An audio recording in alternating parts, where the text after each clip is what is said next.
this tonight is hosted by the Bruce Peninsula Environment Group. Over the last 4 years, 3 especially, we've been working on the North Bruce Peninsula Climate Action Plan. There was a super dedicated committee that worked tirelessly, and we got a very generous grant applied for through the Biosphere Association. And that document that you see circulating at the back was a product of all that hard volunteer work as well as that grant. And that sort of has led us to be here tonight. There's also a letter at the back, and that was the committee's recommendation to the next council, to 5 of these people up on stage here tonight.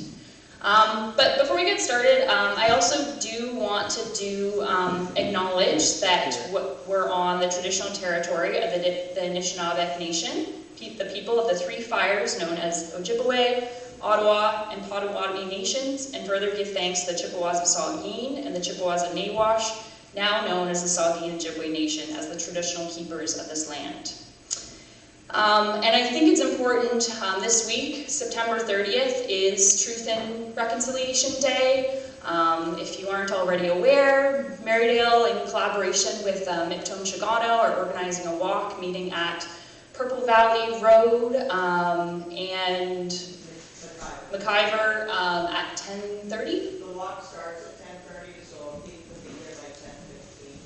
Yeah, 10:15. And I think it's just important, like those, what's behind that are these 99 calls to action for truth and reconciliation, and a lot of those actions are political actions. So there are things that the federal government, the provincial government, and the municipal government can do to acknowledge the past and move forward in a better way. So now, before we get started, I just want to welcome Rod Lehman, Chair of the Bruce Peninsula Environment Group, just to say a few words before we get started.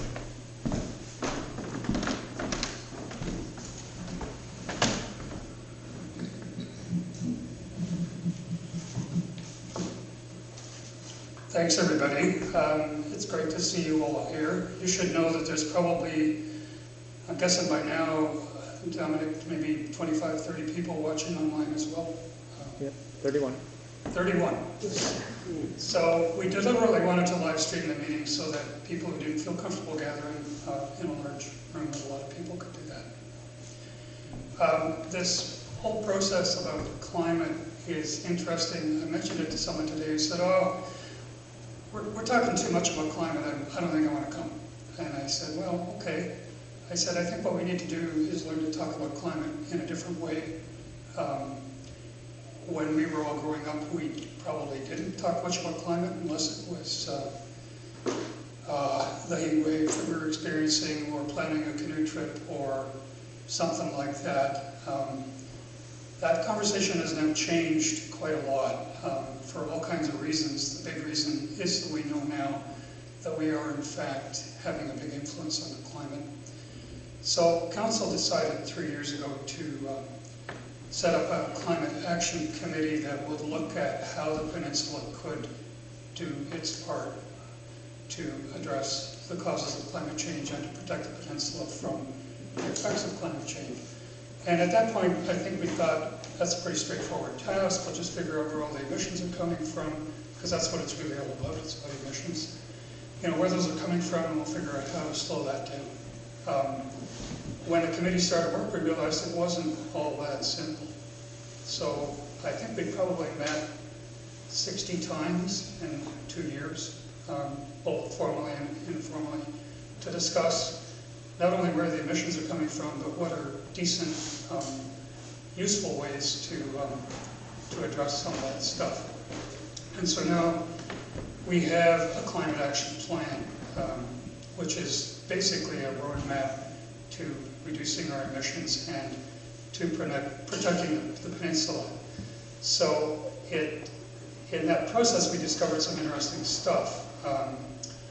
35% of the peninsula's emissions, and I'm including the municipality and the broader community, come from heating our buildings. 45% comes from driving around in gas-propelled and diesel-propelled vehicles. And here's the really interesting one. 15% comes from off-gassing landfill. And then we didn't really get a great handle on agriculture and tourism, which are the two big unknowns. But there was enough material there to really start to think about how we could address climate change over the long term. It's not something we can do in 1 year. It's not even something we can do in 10 years. We're going to have to keep doing the things that we can do. So this is the beginning of a long road. I think the Climate Action Plan is a roadmap for our councillors and other people to make good decisions. And I think it's not about isolating climate as one subject. It's about looking at all the things that are important to us, whether it's infrastructure or how we build a house or what kinds of programs we have, how we live personally in our homes. All of those things are connected to the issues of climate change. So really we need to learn how to talk differently. When we're making decisions, we need to think about climate. So yeah, I guess we'll turn it over to the speakers. I just want to make a couple of small announcements. People know where the bathrooms are, women, men. Kathy Addison and Lindsay Forbes are at the back checking whether your name is on the voters list if you want to do that. And the last announcement I'll make is that Marydale is organizing another all candidates meeting, not specifically focused on climate, Saturday, 2 p.m. at the arena, the meeting room in the arena. And with that, I'll turn it back to Megan.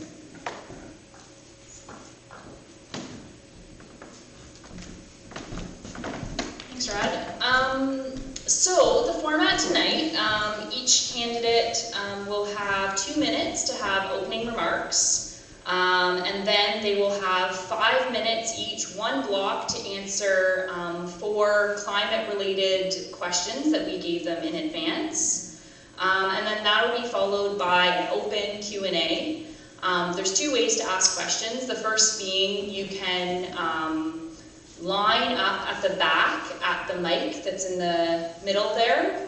And then the other way is through a platform called Menti. So if you scan the QR code on these posters, that will take you to a link, and then if you click next and then open Q&A, you have a couple of options. You can either post a question if you're not comfortable asking it, or you can also upvote or downvote. So if we're running out of time and we have to start being selective about questions, then I'll just pick the most popular ones that most people want to see answered. And I'll probably alternate between a question from online and a question from in person. And folks that are on the live stream, they can post questions in that format as well via Menti. So before we get to the candidates up here, I want to introduce our school trustee candidates. The first one being Jane Thompson, who is our acclaimed English Public School Board trustee.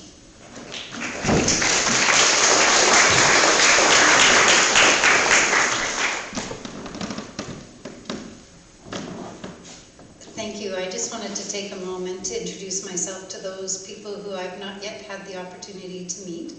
I am Jane Thompson. I am the school board trustee for the Northern Bruce Peninsula and the town of South Bruce Peninsula. So that includes Hepworth, Emma Belsauble, Wyerton Schools, and up to Tobermory. I started this journey in 2014 when there was a lot of concern about our small schools being closed. I didn't really envision that I'd be doing this job. By the time my next term is done, it'll be 12 years. And I don't think I really thought that through when I started it. But I must say, when I decided to put my name forward this last time, it's because I'm very, very proud of the Blue Water District School Board and the staff and the education that our students receive. I am very willing, if anybody has concerns or questions, for you to reach out to me, and we'll do our best to help you solve that.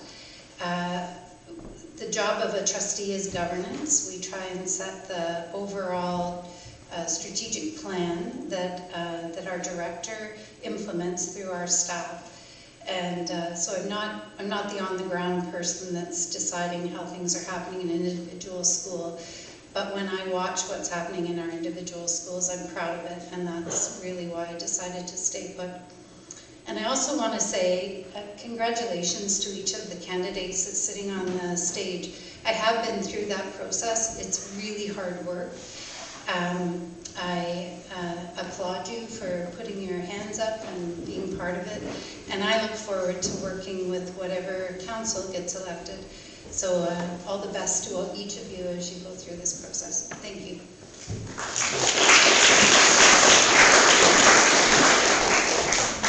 Thanks so much, Jane. And we are super, super fortunate to have Jane living in our community and being our representative at the school board. She really does understand our unique rural challenges. Yeah, so that's great.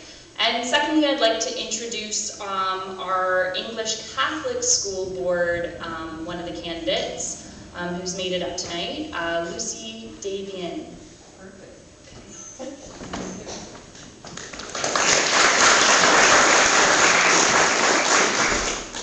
Well, I'm a rookie. This is my first time. And I'm very happy to be invited. I was thrilled to come. I know this area really well from being up here over 44 years with my husband and my kids. I am Lucy Davian, and I am a Catholic School Board trustee candidate for the area of North Bruce Peninsula, South Bruce Peninsula, Georgian Bluffs, Chatsworth, Elderslie, and Saugeen Shores. It's a big area. My husband Fern and myself have been residents of Port Elgin for 44 years. And we have 4 adult children and 10 grandkids. As a Catholic School Board trustee candidate, my support for Catholic education is evident with my involvement as a parent, an educator, and a promoter. I am fluently bilingual. I was born and raised on a small farm in Northern Ontario in a French-Canadian community called Blizzard Valley, north of Sudbury. After being widowed at the age of 38, my mother was elected as school board trustee for 3 terms, and I felt her nudge me. She passed away 3 years ago, and I felt her nudge me, telling me it was time to step up. During my 15-year teaching career with the Bruce Grey Catholic District School Board, I was part of the board's Faith Formation Committee, and I was also invited to facilitate workshops. I volunteered at St. Joseph's Elementary School, which is the only Catholic school in my whole ward, after my retirement.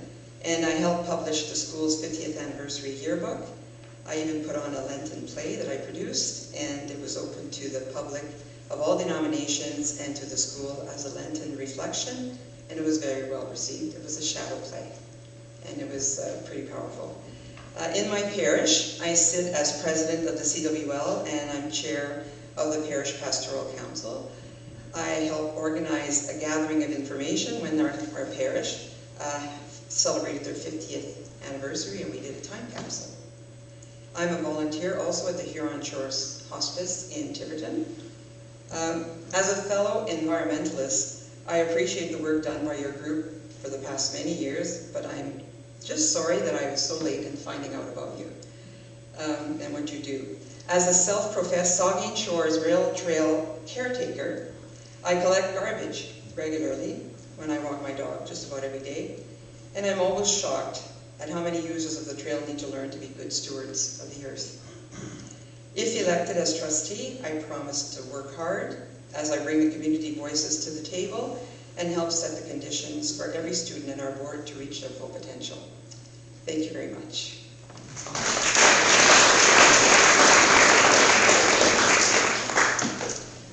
So tonight, Brian Taylor will be our timekeeper. He's at the back, so when you have 30 seconds left, he will raise his hand, and then when you are out of time, he'll jump up and down, or, you know, and then I'll probably interrupt you. So with that, we will begin with our mayoral candidates. We'll start with Karen Phillips. Good evening, everyone. It's a pleasure to be up here to speak to you. Make sure I'm in the microphone here. And that's good. Okay, so I don't want to waste anyone's time, so hopefully you've been reading the Bruce Peninsula Press, and you saw my letter to the editor a while ago, and that how many of you read the candidate's profile in the newspaper? That looks good. The other question I have for you is, is everyone from Lions Head, or do we have representation from Stokes Bay, Pikes Bay, other areas? So Lions Head, and so just call out the other areas. Miller Lake.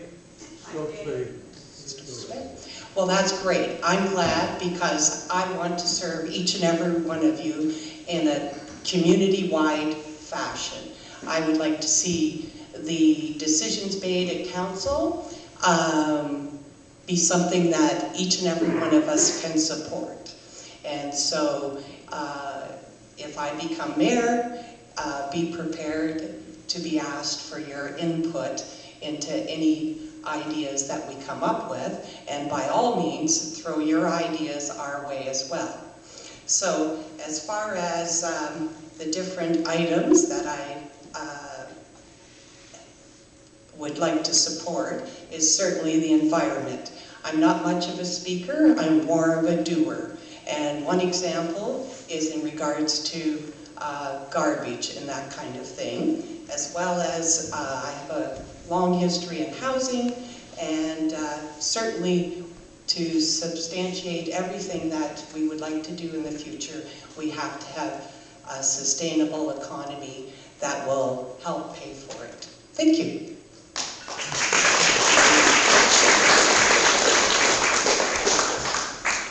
Milt McKeever. Thank you, Major. Good evening, everyone. First up, I would like to thank the Climate Action Committee for their hard work in developing the Climate Action Plan, and BPEG for this opportunity to discuss some of the recommendations. So the plan provides direction on ways to reduce greenhouse gas emissions in northern Bruce Peninsula, and as the plan indicates, addressing climate change will be a total community effort. During this term of council, many of the suggestions and ideas have been looked at, and some of the groundwork has been started. For example, partnering with a private company for the installation of EV chargers, and already the community has a number of EV chargers thanks to BPEG? Biosphere. And also encouraging active transportation, improved waste management, and thanks to our Waste Management Committee as well, providing guidance on some of the recommendations there with regards to recycling and waste management, solid waste. And also we've had a pilot project with regards to a shuttle service as well. So other important projects that the municipality has been involved in is the master servicing plan for water and sewer, and that being in Lions Head and Tobermory, attainable housing. We have a representative here behind me that was on that committee as well, CUP 2 in fact. And we're doing an asset management plan, which is a very important guide to our financial stability as well. Recreational master plan, waterfront study, and also what we've noticed here on the peninsula as well, this summer in particular, is cell service, and it's been terrible in some locations. And also just advocating for better broadband services as well. And all of these reports, along with the Climate Action Committee, have recommendations that the new council will have to review and determine how to proceed with consideration for individual and municipal resources. So as we're all well aware of the increased cost of living and the cost associated with doing business, the upcoming term of council is going to have many challenges providing essential services, plus looking at some of the recommendations that all of these studies that we have in the last 4 years. So the recommendations there, as I said, there's definitely the new council will have to prioritize and determine what recommendations they move forward with. So that concludes my comments for now. Thank you.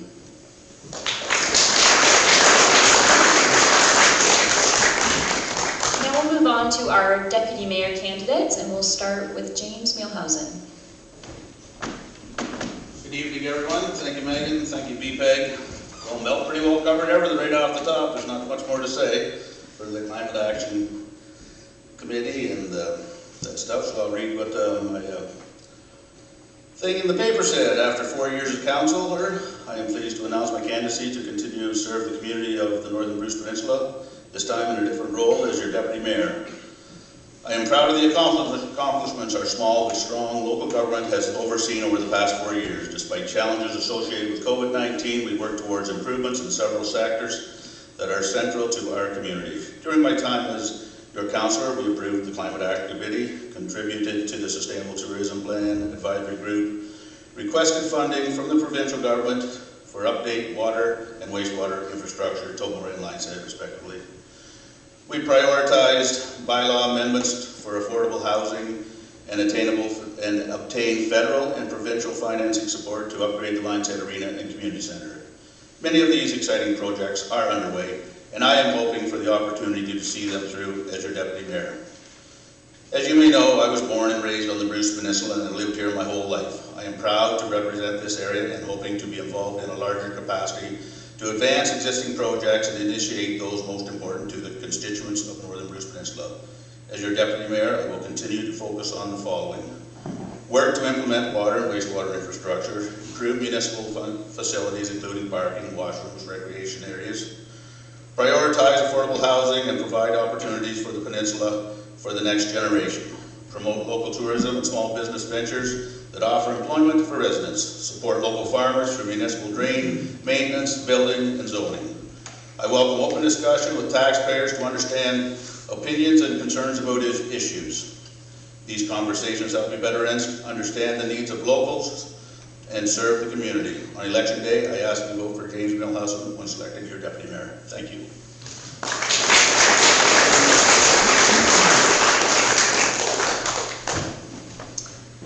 And next, Rod Anderson.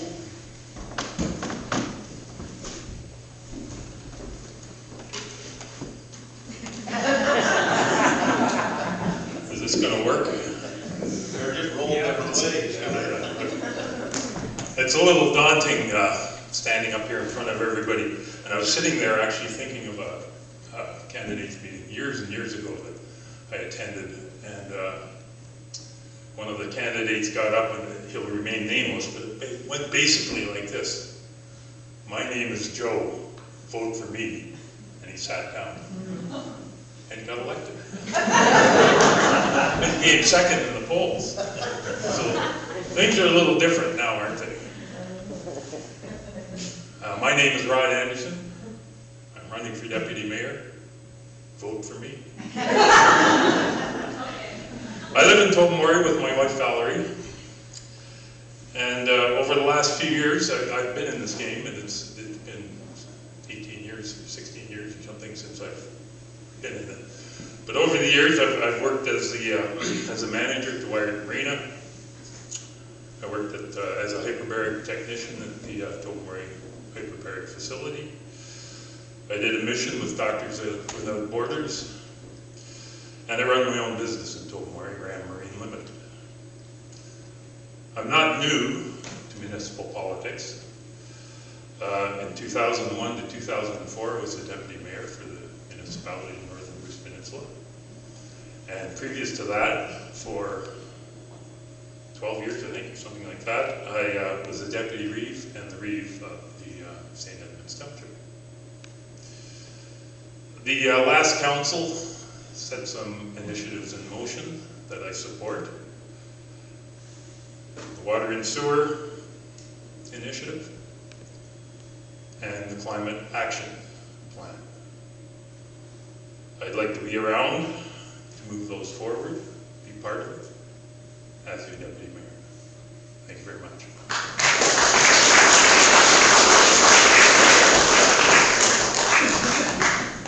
And Debbie Miles.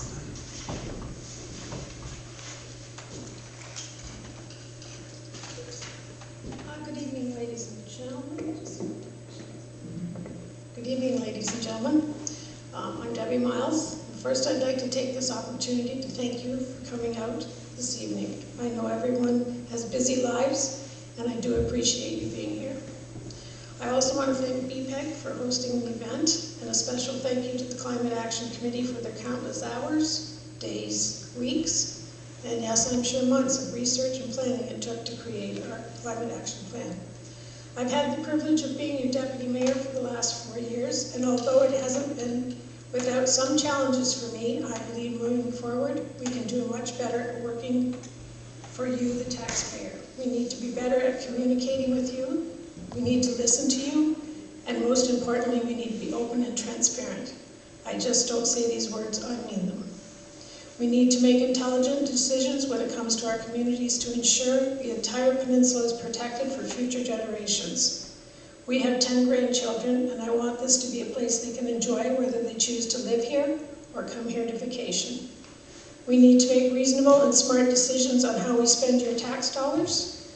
I will get to that a little bit later this evening.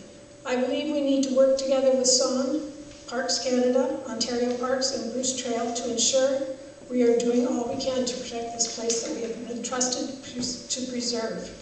It takes a team effort to run a municipality properly, and we need to hear from you, the taxpayers, to do the job to the best of our ability. I will continue to fight for transparency. I will continue to try to find answers to your questions as I have in the past 4 years. I will respond to your emails and telephone calls as soon as I possibly can. Tonight I look forward to hearing your questions, but I also look forward to any comments and ideas that you might have about the new Climate Action Plan. I want to hear what you think. Again, thank you for being here tonight, and I hope you all take the time to vote in our upcoming municipal election. Thank you.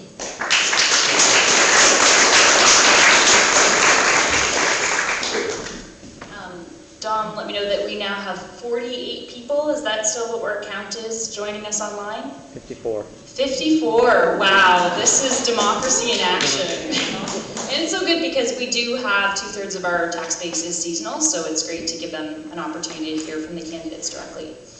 So now we'll move on to our council candidates, and just so you're all prepared, I'm just going to go in the order that you're sitting. So start with you, Yvette Roberts. Not tallest? Or youngest? Actually, I wouldn't be up first if I was the youngest. Hi, I don't own a printer, and my handwriting's really messy, so I'm just using my laptop, which I prepared my discussion on. So, you know, when I think about the environment, I always think of my dad. My dad had probably a grade 7 education in rural Quebec, Athabasca region, Victoriaville, where my ancestors have been since 1630. And, you know, years ago when I was a kid in Toronto, there was a hot October day, and we loved it, right? We got the shorts back out of the closet, and it's like running around enjoying this Indian summer, which is not the term we should be calling it, but that's what it was back then. And I remember my father, you know, with what little we might have assumed him to know, saying, "You enjoy it now because one day you're going to pay." And that was going back to the early 70s. So here we are, still talking about climate change, but it's not climate change that needs to change. It's not the climate that needs to change, it's us that needs to change. And I wish we'd call it people change, because that's really the only way we're ever going to solve this problem. So with that being said, I am so thrilled to be standing here today and to be putting myself forward to be a candidate for municipal council. And what I really want to do is I want to invite every one of you to join me on a 4-year journey to getting things done. As has been said, I've been rather impressed these past 4 years of things that have gotten done in the beginning stages, but it took a heck of a long time to start getting them done. I have always been a solution-focused person. I will not talk about things over and over and over again without coming up with any possible solutions or strategies. I'm always willing to try something new, and I will not say no without doing my own investigation and education about the matter at hand. I am definitely not afraid of trying new things. We have new countries, new places, new foods, new beers, love it all. And I will not stand for, but we have never done it that way before, or that's not the way we do things around here. If I had a dime for every time I've already heard that. Because that is, in my opinion, usually the problem.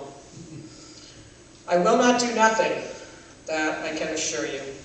I will ask why, a lot, and I will also ask why not, just as often. It's time to get on with the hard work. Building better infrastructure. I love the fact that reading that newspaper article with our spreads, we're all on the same page. That should really help us get some stuff done, because we're all on the same page if what I'm reading is correct from our bios in the paper. That's great. That's already making me feel good about what the future may hold for this community. Paved roads, water and sewer systems into areas where they're needed. Most would have been a lot cheaper if we had it done 20 years ago. Let's stop talking about the need for housing. I, along with Smokey, was on the housing task force up here. I was a housing advocate in Toronto for about 20 years. Let's stop talking about housing and the need for housing. We know we need it. It's why we have so many help wanted signs. It's why businesses are closing at 6 o'clock. It's why businesses are closing in September instead of October. And I'd love to see them staying open till November. But we're not going to do that without staffing, and staff need places to live.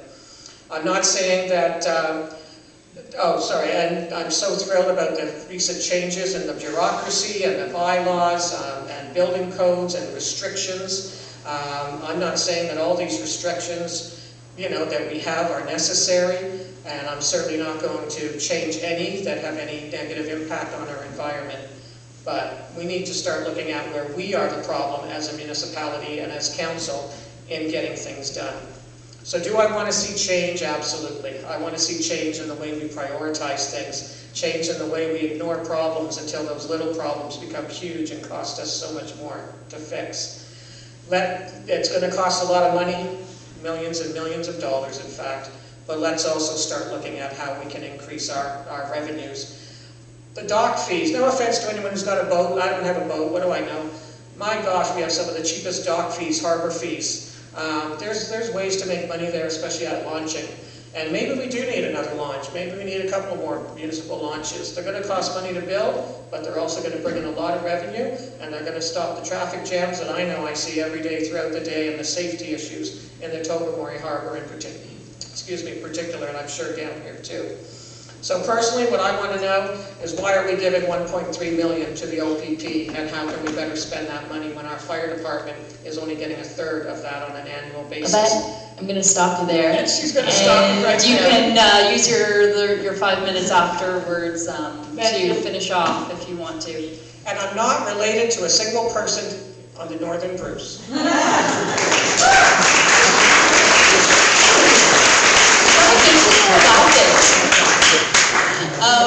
Over to someone who's related to a lot of people, Smokey or Lori Golden. And I'm proud of that. Kind of built this place sometimes. Okay. Good evening. I'm Lori Gold, also known as Smokey. I'm running for one of 3 council seats. I'm not seeking higher office because Megan wanted me to recycle my signs from the last election.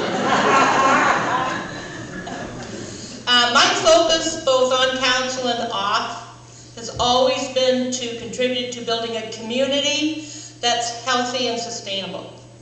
Can a person advocate for community building and the environment at the same time? Yes, absolutely, we have to. We do have to be more cognizant of how we build and maintain our communities if we want to survive not only as a community, but as a people. My husband Lance and I have lived our entire lives as conservationists. I use that term because we believe you can utilize resources if it's done in a manner that looks to the future. This is the way our ancestors lived. Mine is an original homesteader on a rugged, unforgiving peninsula. His, back to the very first people here. We built a modest 24 by 40 bungalow. We grow huge gardens and love to fish and enjoy our land, our friends, and our family. This is our philosophy. We raised another generation of fishing gardeners, or gardeners who fish, however you want to look at that. We're very grateful they've been able to return to the Peninsula to live and work as adults and enjoy the lifestyle we appreciate so much. We respect our surroundings, both nature and our community, and we expect others to do the same. And I really believe our community at heart does that, and I see most of the people that come here to be part of our community are as passionate about it as we are. If only we could get the rest of the world on board. And I do think the community action has the expertise, and this report is absolutely outstanding. I believe we can do what we can do here locally, but I think this report has the capacity to go beyond this community and some of these ideas to upper levels, and I would really like to see that happen because they did an amazing job, and we can do what we can do, but a lot of these ideas should go beyond our community as well. Thank you.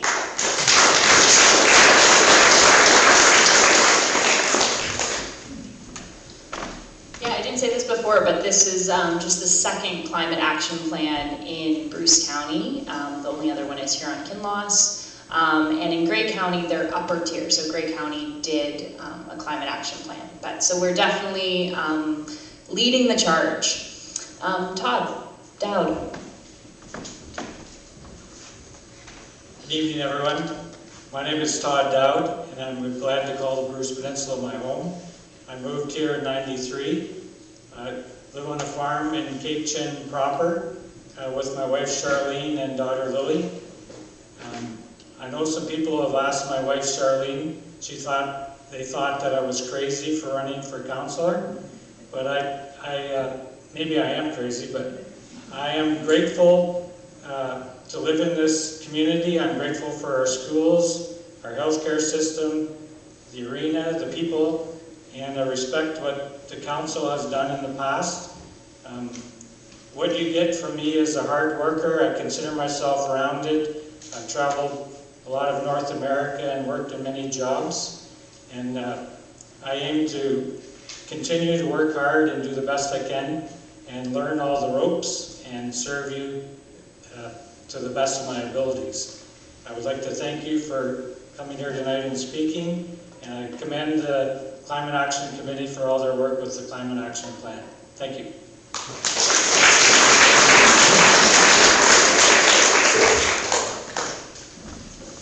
Aman Sora. Good evening, everybody. My first time using a microphone, so I apologize if I'm too loud or too quiet. Before I came up here tonight, my mom tried to give me a little bit of advice about my speech here. She said, Aman, don't try to be charming or witty or intellectual, just be yourself. So I'll try my best to do that here tonight. I'll tell you a little bit about myself. I'm 25 years old. I work as a registered nurse at the hospital here in Lions Head and the hyperbaric chamber in Tobermory. Worked at these places for the last 3.5 years.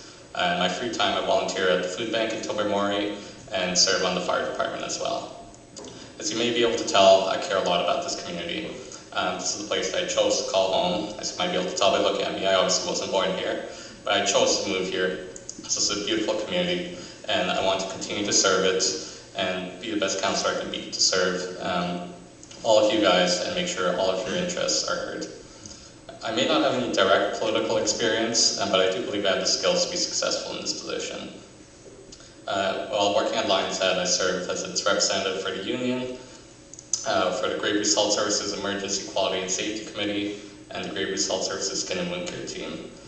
In these positions, I gained experience developing process improvements, working with multiple stakeholders, participating in negotiations, and coming up with solutions that benefit the majority.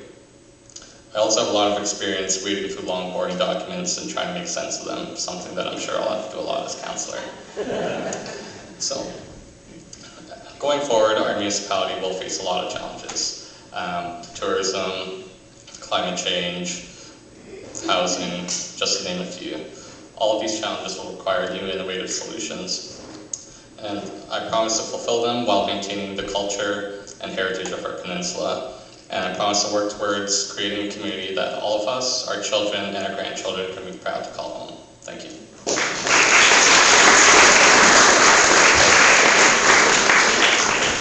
known council candidate Patricia Gregg.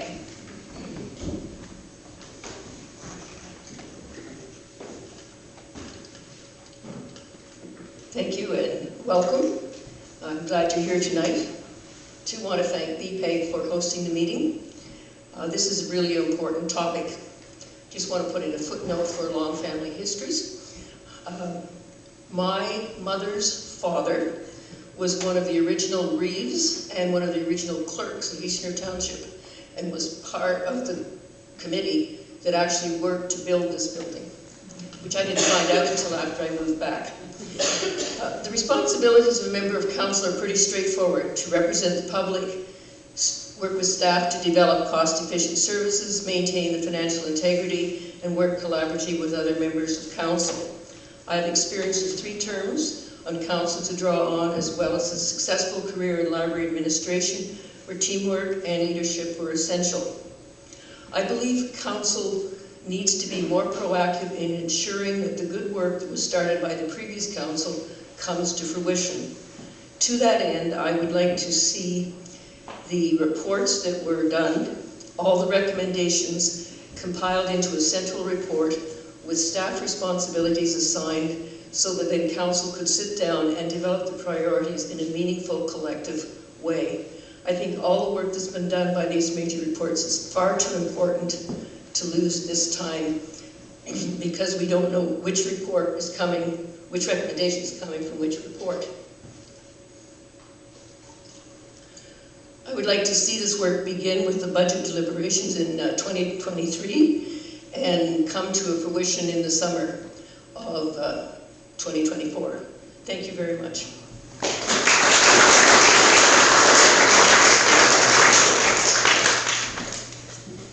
So now we'll move on to our specific climate-related questions, although thank you for speaking to climate and environment in your opening remarks. So we have 4 questions, which they will just all answer in one time slot, so that they can allot however much time to each question. So which actions from the North Bruce Peninsula Climate Action Plan would you prioritize? And do you support the Climate Action Plan's recommendations for the next term? What local climate impacts do you think will affect the peninsula most, and how can we best manage these risks?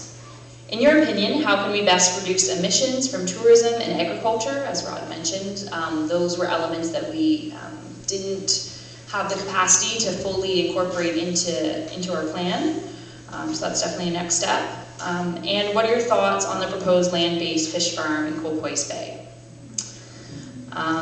So with those, I will actually, maybe I'll start, we'll go back the other way. Or do you need a minute, Patricia? Or do you want to get them out of the way? Okay. So we'll start with you, Yvette. And you have 5 minutes, however, you get bonus points and maybe even bonus votes if you do less, because that means that we'll have more time for questions from the floor if you answer concisely. So take it away. I actually will. And I realized too with this laptop, and I apologize for that, but I'm probably blocking the screen down there, so I'll try to stand to the side. So my priority will always be protecting the environment of these lands that we and many other species live upon. Within the 5 priorities that Megan presented, or that the committee presented with us, it's impossible to respond to all those questions within the time that was allotted to us. So for a brief time I've been allotted, I'm going to kind of combine them all together in a lumps. Because really and truly, they all ripple effect, right? We can't just look at one of these issues, there's so many. So what I want to have council to focus on, one is, why have they been so opposed to environmentally friendly initiatives that support net zero homes, including solar panels, composting electric heat pumps, composting electric heat pumps, yeah, right? I'm inventing something. Incinerating compostable toilets are apparently not allowed up here. Off-grid living and buildings that are off-grid. I don't know the reasons nor their concerns, but educating council and its staff along with our residents developers, businesses at the same time, to me would be a priority. And I know that the time that has already been taking, or that this has already been taking place through the Bruce Peninsula Environment Group, the Biosphere Association, and other committees and groups within the Bruce County initiatives. Reducing emissions, ongoing increase to electric vehicle charging. Milt talked about that earlier. But let's be smart about this. I think initially they were offering us like a crazy number for what we might need at this point in time. How many and where to best place them? Let's please not forget Stokes Bay, Pikes Bay, right? Places like that, they need them as well. And how might we encourage mechanics to move to the Northern Bruce so that we have people to repair these vehicles? Because that's another challenge. We can go out and buy a whole lot of electric bikes. We have nobody to fix them. I think they go to Alliance or to Owen Sound to get fixed. We need to bring the people up here that are going to have the skills to repair the vehicles that we're talking about bringing here to the Bruce. When it comes to tourism, well, I'm going to tell you one thing. I'm not spending a penny on tourism promotion if I can help it. We don't need to spend any more money on promoting this community. We need to manage the tourists that are coming here already.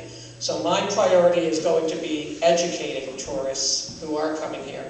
We need signs along the highway and throughout our parks and trails educating people about the significance and the fragility of our lands and the species and fauna that are here.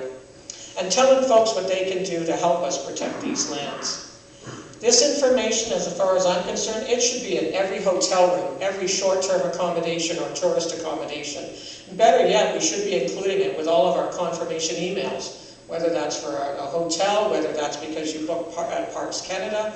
We need to educate people. I can tell you a few years ago, I heard this a lot from Parks Canada. They know. Clearly, they don't. It's sad, but it's true. And I will add, given that every single person who buys land here, how often have we seen that? People buy land not knowing. No, you're not going to put 32 luxury townhouses on Warner Bay Road. I'm sorry. We need housing. We don't need 32 luxury townhomes built on a small piece of property like that. But we have some responsibility in educating people before they invest their hard-earned money in land up here about what they can and cannot do. Honestly, I wish we could almost have a Northern Bruce tourist radio station. You know, one of those things you see on the highway for traffic, and the ferry boats sometimes have them. Why don't we have something like that people could tune into while they make that long drive up from Wyerton, and they could actually be getting information and education before they get here. With the time allotted, and I am respectful of that, I really am not going to speak too much on the Colpoys Bay Fish Farm. I still need to educate myself and look into that. And I suspect it's going to come up as a question, and I'll have a chance to talk about it a little bit more. But I will tell you that anything that uses or impacts our waters is of great concern to me. And I'm done. Thank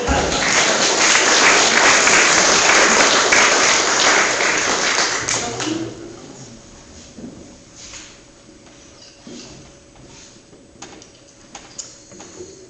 Okay, well, I did answer all the questions. Well, electrifying everything would perhaps have been the most impactful. I have a problem with that right now. Since 60% of Ontario's electricity comes from nuclear energy, and we still do not have a suitable way to dispose of the byproducts, we need to get our wind and solar more accessible before I can completely support that. My idea would be to do something more doable locally as far as what I would prioritize in the climate action. That is diverting some of the waste that we now goes to the landfill. I'm not talking about current recycling. Our garbage audit shows that our citizens are doing a pretty good job. And until upper levels of government incentivize Canadian businesses to use more of our recyclables, I'm not even sure we should be doing more recycling until these recyclables can be used domestically. China won't buy it anymore because it's too contaminated, and we end up shipping it to third world countries where it is burned or thrown in their oceans. We feel really good about our recycling, but we're polluting poorer parts of the world. So right now, Anything with food contamination, including paper and cardboard products, even pizza boxes, are put in the dumpsters in the garbage. The amount of this type of refuse generated the last few summers in Tobermory alone is astronomical. Food trucks, takeouts, even some restaurants are using single-use products. Not plastics or styrofoam, so that is of some benefit, but it still goes in the garbage. There are ways of composting these types of materials, perhaps on site, on landfills. I believe most businesses would be on board. I haven't all the details worked out yet, but we have a lot of expertise here. The thing that bothers me the most about climate change on the Bruce Peninsula is forest fires. The fire of 1908 was close to our homes, the homesteads of my parents. I heard many stories, including that you could stand at the Dyer's Bay corner and see miles in any direction. Pine Tree Point was decimated. The Climate Action Plan lists the vast amount of land under preservation on the peninsula as a plus due to the benefit of trees, which is of course true. But it raises real concerns. Unmanaged forests grow into old growth forest. Not great habitat for wildlife, such as deer, but it also creates a tinderbox on the floor of these forests over time. High winds, deadfall, hot summers, and thunder and lightning storms increase the risk. Nature's way to regenerate is forest fires. We can't allow that to happen. I doubt parks would allow controlled burns. Trump was ridiculed. Well, for a lot of reasons, and he should have been, but for saying that California should have raked its national forest. But there's a lot of truth in that. And this is one issue that bothers me, keeps me up at night. I was raised on, as far as agriculture, I was raised on a small farm. We wasted nothing, even manure was valuable. I don't think agriculture is perhaps a huge climate changer. James will have to tell us what he's up to, because I'm not up to speed on that. As far as tourism, it's primarily cars and garbage. We started a shuttle in Lion's Head, and the tour boats in Tobermory have been doing it for years. I did see on Facebook that a new tour boat coming will have an IN03 emission rating. 4 times less than standard, and virtually totally new technology. So the businesses are paying attention. We're installing the chargers in Tobermory. The fish farm. A land-based fish farm, pretty new technology. How can impacts be known until the effluent being returned to Georgian Bay can be tested? And how do you realistically model something of this size and scope before the facility is actually built and functioning? I think that's the problem right now. I'm not sure anybody knows, and I'm sure I don't. Thank you.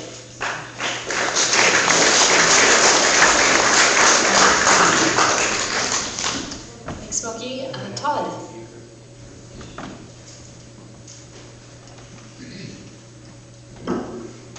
One of the things I like to add is I am a quick learner, so this time I'm going to read from my script.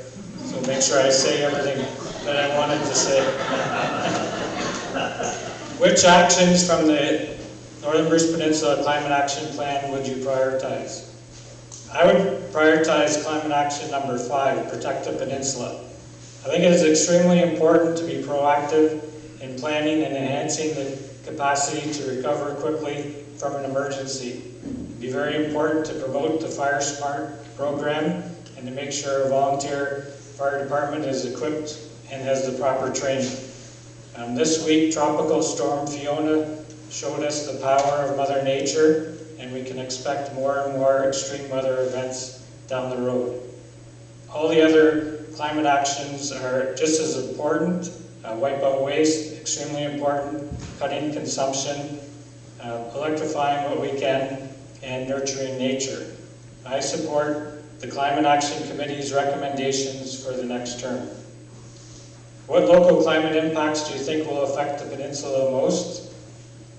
I listed 4: extreme snow event, wind, fire, and the rising lake levels of our shorelines.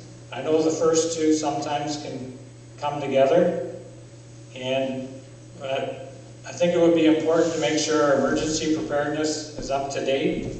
We have excess capacity where we need it, and it's extremely important to support fire, medical, and police. How can we reduce emissions associated with tourism and agriculture? I think it's extremely important to continue to encourage to buy local. Farmers are the caretakers of the land. They have been trying to do some of the things with carbon sequestration. It's been ongoing with no-till, minimum till, cover cropping, rotational grazing, and woodlots. For a farmer, the margins are extremely tight and there's no room for waste.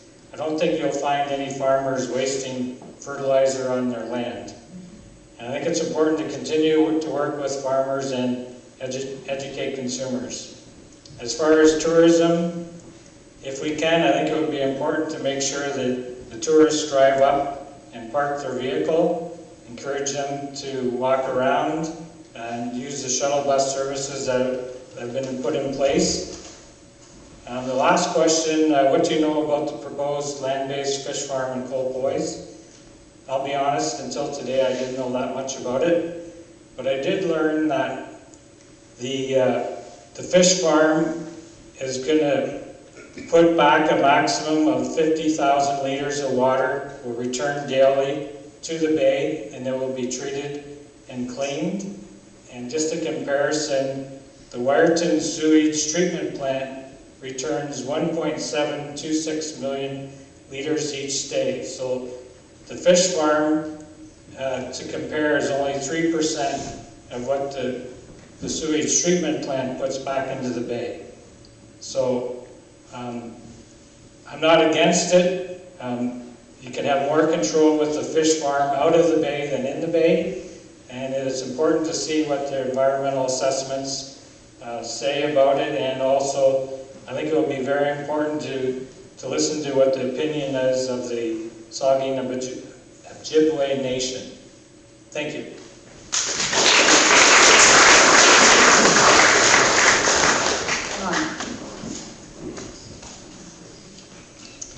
Start with the first question, which climate action at Paradise first. I would first look to prioritize cutting consumption. The majority of our emissions come from transportation-related causes, and I believe the best way we can work on cutting those down is by promoting alternative methods of transportation. And the simplest way to do that is by expanding our cycling infrastructure. So this would involve paving our roads, fixing the shoulders of our roads, installing bike lanes, installing bike racks in town. A lot of our roads need repairs anyways. West Road, for example, basically the shoulder is basically non-existent. A lot of the roads in our small communities like Spry and Stokes Bay are mostly gravel, making it difficult for people to bike around or to access the highway. So these are all relatively straightforward, simple actions that we can take that accomplish multiple needs. For cutting down building emissions, I think it's important for us to adjust policy to allow and support the development of more energy efficient housing. So this can involve minimum unit sizes, lot size requirements, allowing more types of secondary homes in more types of situations, or allowing high density housing. And again, these actions have the benefit of addressing multiple needs in our community. They help provide for more affordable housing, while also ensuring that our future homes are more energy efficient. So in summary, I feel cutting consumption is the best climate action to tackle first, as it is relatively simple. We essentially can continue doing our normal activities, and it addresses multiple needs in our community. In regards to the letter submitted by the Climate Action Committee to the municipality, I fully support the creation of a new committee for the new term of council. The previous committee and past council as well did a great job on an action plan, but the next step for us now is to actually implement the plan. And the committee will be an invaluable resource to provide us information, research, and direction, and also be a liaison with the community as well. So in regards to the second question, which climate impact will affect us the most, obviously we face risk from multiple different climate impacts, increasing storm risk, rising water levels, changing seasons.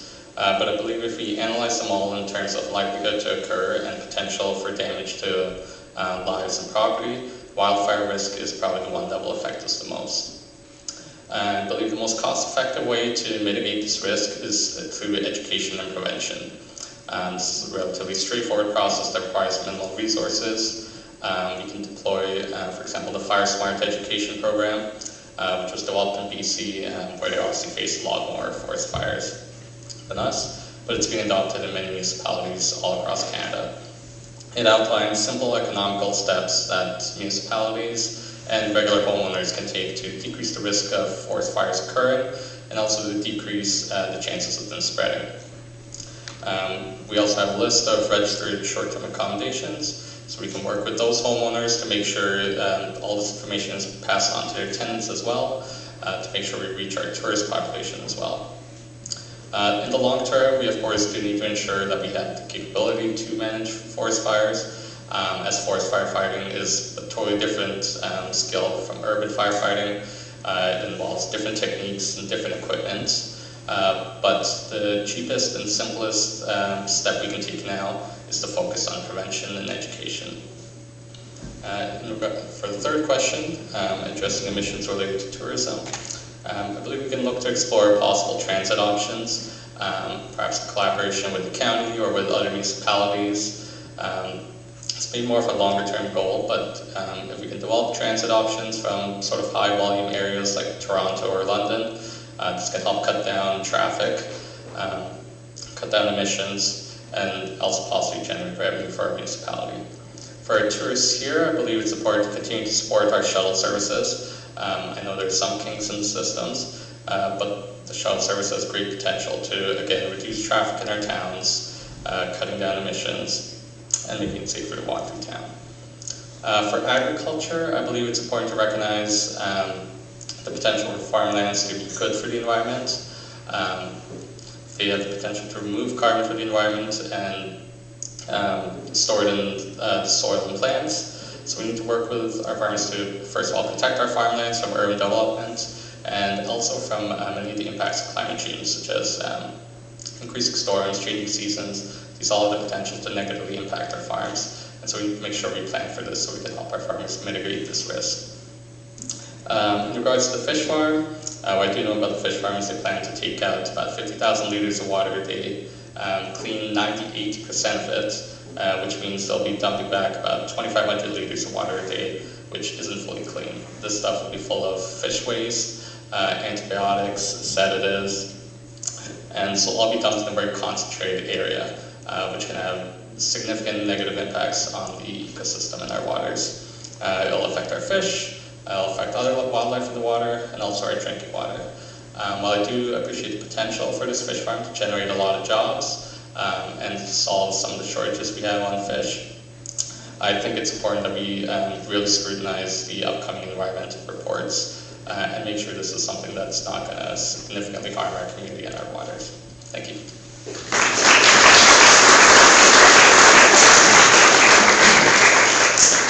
Crammed a lot in there. Great. Patricia.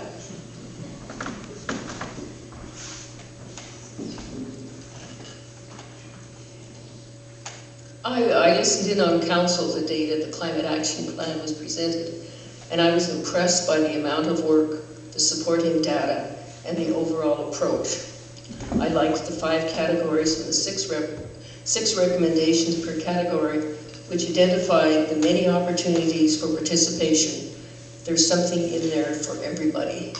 What it also means is that you don't really have to prioritize the activities because there will be enough work for everybody to do something, and even if we just do a little, we'll be making progress. So my priority would be to create a community engagement plan to ensure that the plan gets implemented. A plan to be successful has to have 2 things: community buy-in and early successes. If we had a community engagement plan, we would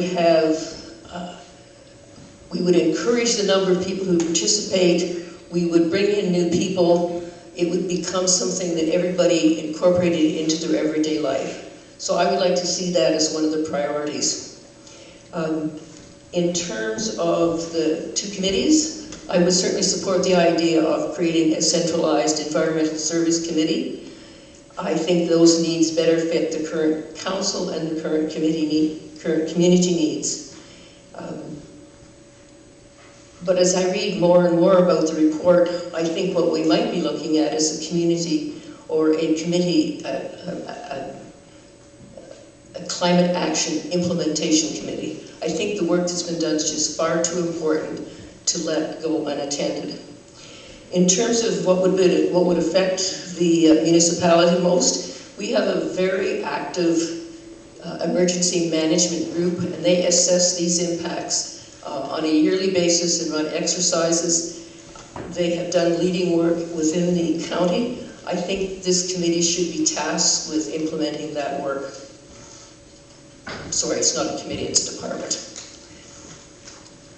As I read all the major reports, I think what we're coming down to is that for each of these recommendations, we need sort of two different types of activities. We need one group to take the lead on the short-term policies and another group to take the lead on the long-term, and that will make progress along the way. Regarding tourism emissions and agriculture, I think tourism is aimed at changing personal behavior, and agriculture seems to be aimed at changing business practice. They're very different approaches and very different needs. We have two different types of tourism. We've got both providers and visitors. I think tourism providers should be encouraged through incentives to make improvements and to share those and encourage their visitors to pass them on. In terms of changing business practice or business operations with the agricultural community, changing a person's way of life and their operation is a much longer time frame, and it's governed by groups and policies outside our area. We would need to work with those groups provincially as well as locally to find the ways to make the changes and then find the funds to support them.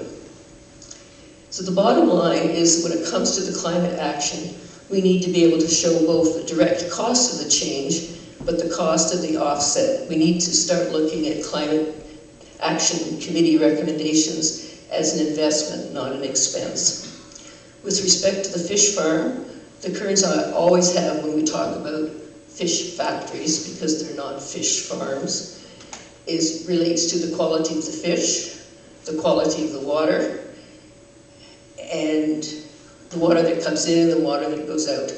I assume these are issues that South Bruce Peninsula is looking into. If we were going to have one in this area, those are the questions that I would be asking. Thank you.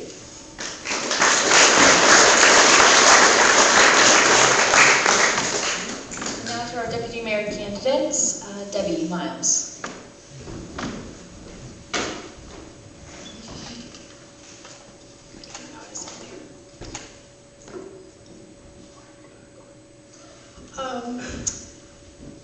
I would pick Protect the Peninsula if I had to pick one, but I really don't believe we should prioritize. I think we should work with all aspects of the plan. We should look at each action, as I'm sure we could find things that we could do from each one of them, which would improve.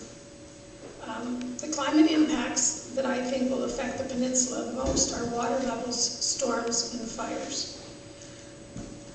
As far as water levels and storms, I think perhaps we should look at moving things a little farther back from the shoreline wherever possible. And fires, I think we need more training for the firefighters, more education for tourists. Perhaps don't allow campfires in places like McKay's Harbor. There's no way to get the fire equipment out there. And we should maybe look at only allowing campfires at homes or at registered campsites. I think we can help reduce emissions from tourism through education and encourage tourists to book ahead. We need to look at capacity limits from different areas, and we also need to protect the peninsula from over-tourism. I think as far as agriculture, and that wasn't one of my strong suits, I said education and best practices. We need to change the way we look at tenders for the work, and this is what I was talking about earlier that I'd come back to later. We need to change the way we look at tenders for work we are having done at the municipality. Some ideas of that is we just recently had the Lions Head roof at the harbor replaced, and the company came from Toronto. We replaced Sea Dock in the harbor. The company came from Parry Sound. Our garbage pickup comes from Mount Forest. So my thoughts on all of this is if we hired local, it's better all the way around. It's better for the environment, it's better for the community because the money stays here. It helps build the community, and it creates jobs, which keeps our schools open, keeps our hospitals open, and we need year-round residents living here to keep our community alive. As far as the fish farm, I honestly don't know a lot about it, but I did read the email that was sent out to us on September the 21st and watched the video. And one thing that does bother me is the fact that there's a silent partner. And I'm always bothered when information is withheld or is not readily forthcoming. Also, they have in the they filed a Freedom of Information with MOE, which is Ministry of Environment, and I find that very troubling. So sometimes the cost to the environment is not worth the project, and I believe perhaps this is one of those times. Thank you.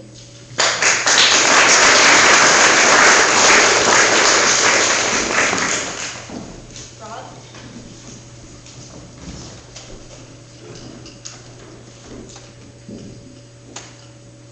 This is a little problem here. You can take it off. Yeah.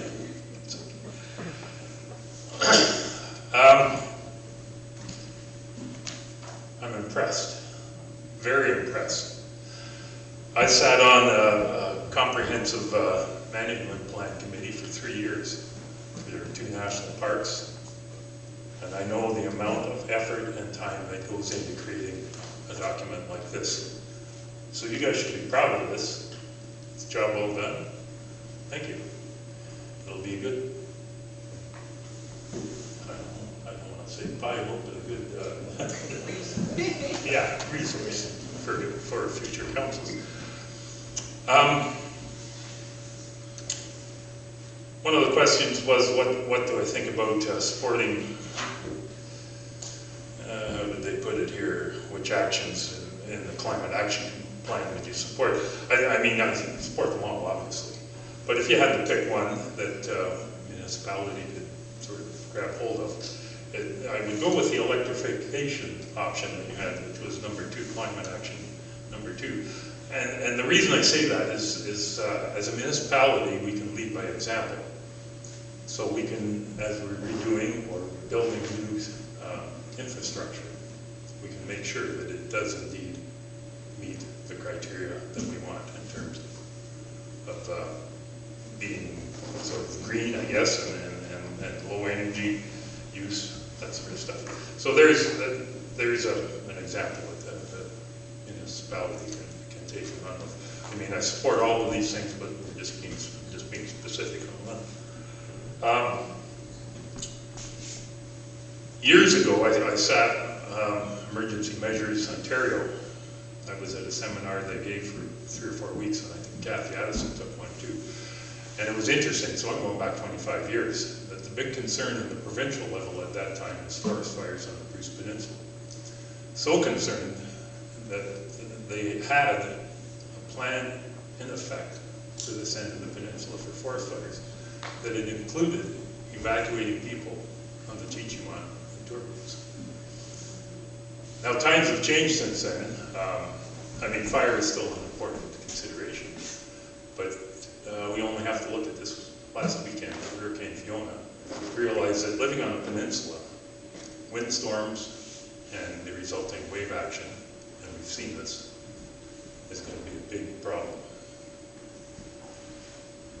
So what can be done? Well, building codes, and I think one of you alluded to moving structures back. So now we're getting into the zoning and bylaws that people were against at the time, but it's becoming apparent that that is going to be important. gonna have to look where we place putting new structures. We're gonna have to keep people safe, and we're gonna have to keep buildings from washing out to sea, because that will be happening as time goes on, I'm sure. There was a question about reducing emissions from tourism and agriculture. Tourism, I guess, one of the biggest sort of thing we can work with in terms of lowering emissions. Everybody drives a car here. They park it here and drive around, and basically they're internal combustion engines that are running all the time. So if we had a better way of managing cars and people, so park and walk, that sort of thing. Shuttle buses would be another way. It's a tough thing, but if you can manage the cars and get them turned off for a little more time, then we're better off for it. Smokey was talking about tourism and waste. That again is another problem, and that's a municipal problem that is handled through proper management and new initiatives that we could take. And in terms of agriculture, I can't speak to agriculture. That's driven by the industry, and it's probably also driven by higher forms of levels of government than the municipal end of things. And last but not least, my input on the fish farm. In my past jobs, I've been intimately associated with bacteria and virus, both good and bad. And believe me, the bad are terrible. So I do not support this industry. I don't think it's proper. I don't think it's something that we need. And with that, thank you.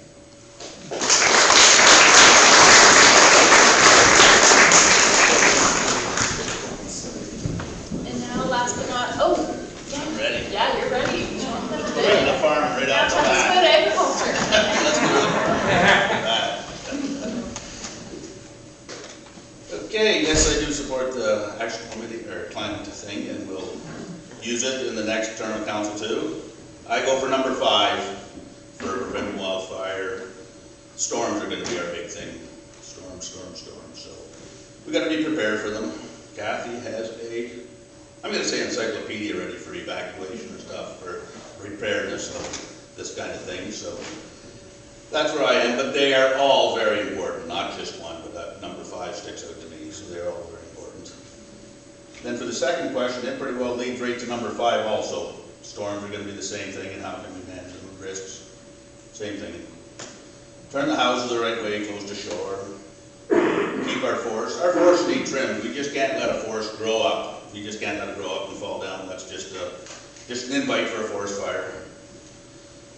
And as for the tourism and agriculture, I'm on Highway 6, I don't know how many times a day. You do not see a car of tourists come along that does not have 4 or 6 in them. They do well at ride sharing. And as for the boats in Tomori, like Smokey said, the new one's going to have the emissions of pretty well nothing. And I imagine some of the other boats do too. And for agriculture, I think we do a pretty good job. We do not spread any more fertilizer than we have to. You can't afford to with the price of it. The cover crops, all that stuff, we work with that. Their tractors for putting emissions in, they're all federally regulated. They've got DEF in them, diesel efficient, whatever the word is, DEF, to take it out. So you should thank a farmer. If you got up this morning at 8. You don't have to thank me, but there's lots of other ones you should thank. Because it's from bread to everything you eat. And as for the fish farm, I'm glad it's not in our municipality. It's going to rip apart the South Bruce Peninsula election. I can see that. But I have seen fish farms on Manitoulin Island where they have 1 million fish. They probably have 4 pens the size of this, and there's 4 pens, 1 million fish, 250,000 in each one, right in the lake. And all the waste goes to the bottom, all the food goes to the bottom. So I think an on-land fish farm would be all right. We were sitting around in council yesterday, and there was a fellow there that had worked at a a place where they recycle stuff for years, and he said with all the cells they had to take the bad stuff out, they could deliver that back into a creek right beside, and the brown trout were thriving there. It wasn't killing them. There was no pollution in it. So they have the technology to clean it all up and do it right. And there is a call for rainbow trout, and this is what they're going to farm. Because I see Cole Monroe go up the highway, 2 big trucks every day to Manitoulin Island to pick up fish to take to Southern Ontario for processing and ship to the Toronto industry. So, that's all I have to say. Oh no, yeah, that's it. Thank you.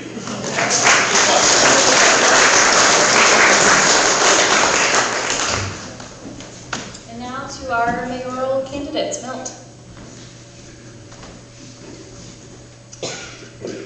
All right, well, I'm going to try and follow the questions as they were asked, actually. So you asked to prioritize.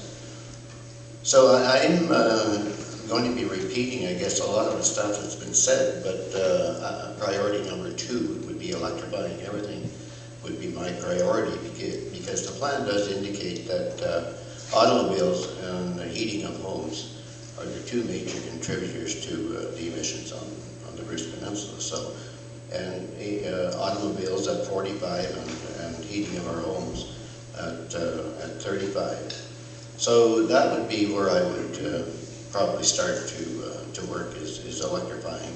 And I think where the committee suggests we go is 40% of the vehicles on the peninsula by 2030 and 25% of the buildings off propane and oil by 2030 as well. So that means electrification of buildings as well. And number 2, what is ask the climate impact, what local climate impacts will affect the peninsula. And I agree with what's been said. I think the plan indicates that wildfires and winter storms are 2 of the main things that they identify as risk. And also the wave uprush that some people have mentioned as well. I don't know if you go down here some nights and watch Georgian Bay, just in Lion's Head here, or even come into the harbour. It's pretty impressive, the waves that you see there. So I think that's an area as well that we're going to have to, that we'll be trying to address as well. And Rod, I believe, mentioned it was in the last local zoning bylaw that we attempted to pass, was trying to identify wave uprush and trying to get people set back from the water. So, you know, mitigation measures, and of course, the municipality, we're very fortunate to have a well-dedicated and well-trained volunteer fire department, and their service is extremely valuable to the safety of our community. They are proactive in educating residents about the safety, and it's important to continue to support the firefighters with good equipment and training. And as I just mentioned earlier, they are very well trained. I'm really impressed with the training that they have. And the fire department, they also play a role with respect to winter storms and in particular less accessible areas. So the municipality's emergency preparedness plan, which has been mentioned before, and our emergency preparedness coordinator, Kathy Addison, is sitting back there, and it is a great document. Actually, there's been a lot of work go into the document. It has been updated several times, so I think we do have a really good document. And you know, having said that, there's always ways to improve it, so we'll always be looking at that as well. And reducing emissions associated with tourism and agriculture. Tourism, I guess we continue to, along the trail or road of path of installing EV chargers in meaningful locations and continue to improve infrastructure for active transportation, such as, you know, bike lanes and sidewalks. I'm a great promoter of sidewalks, and I think that we had certainly some improvements to do with regards to sidewalks. And as been mentioned before as well, we had a pilot project for the last couple of years with regards to a shuttle bus. The municipality did And I think some of the information we gather from that is going to be meaningful for us as well moving forward. And as has been mentioned before too, the tour bus companies do an excellent job shuttling their patrons to their tour boats. The other thing as well, I think that requiring reservations, such as Parks Canada has done, and such as we're doing here at McCurdy in Lion's Head here, parking lot, which goes out to Ontario Parks. I think requiring reservations in those peninsula and those prime attraction areas on the peninsula, I think it has slowed down sort of needless travel, because people were coming here with the thought of visiting some of these prime attractions and found that they simply couldn't get in. So that was, and returned back to wherever their home was. And with respect to agriculture, there's been some things mentioned here as well. And the plan actually indicates ways for farmers to reduce emissions with cover crops. Minimum tillage, which most farmers practice anyway, crop rotation, and precision fertilizer application. And a lot of farmers already practice these technologies. And also as well, I just was reading the last couple of 3 days where the federal and provincial government also have programs that you can apply, and the programs address just what the plan addresses as well, and that being rotational grazing, crop reducing cover crops, I should say, and cover crops are simply crops that sequester carbon and store it in the soil. So, and minimum tillage, that is one of the ways that farmers are really addressing that. Their minimum tillage maintains the carbon in the soil, so, and that's good. So, but the governments are addressing this by giving or supplying funding for these programs. And with regards to the land-based fish farm, I'm like the rest of the crew here. I don't know a whole lot about it, and I guess I think, as we mentioned before as well, it's going to be interesting to see what MOE and Saugeen Ojibwe Nation, see what their response is to this project. So, yeah, I guess if someone was asked me to choose between a land-based one and a water one, I think I would, if I had a choice, I would, I think, choose the land-based one. And even some people are not agreeing with me here, but I think the water purification aspect, the nutrient containment and disease control, I think are some of the things that may be beneficial. So, but at the end of the day, I really and truly don't know much about it. So thank you, those are my comments.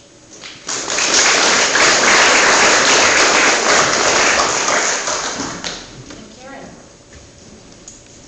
Well, it's interesting, the first will be last. And I just wonder, does anyone want to stand up for a minute? Because I know the mind can only consume what the butt can endure. So by all means, go ahead and stand up. I knew you would. So I'm going to make this fairly short and sweet. Like I mentioned before, I'm a doer, not a talker. We have lots of expertise, and we can choose whichever expertise we feel is most beneficial to us.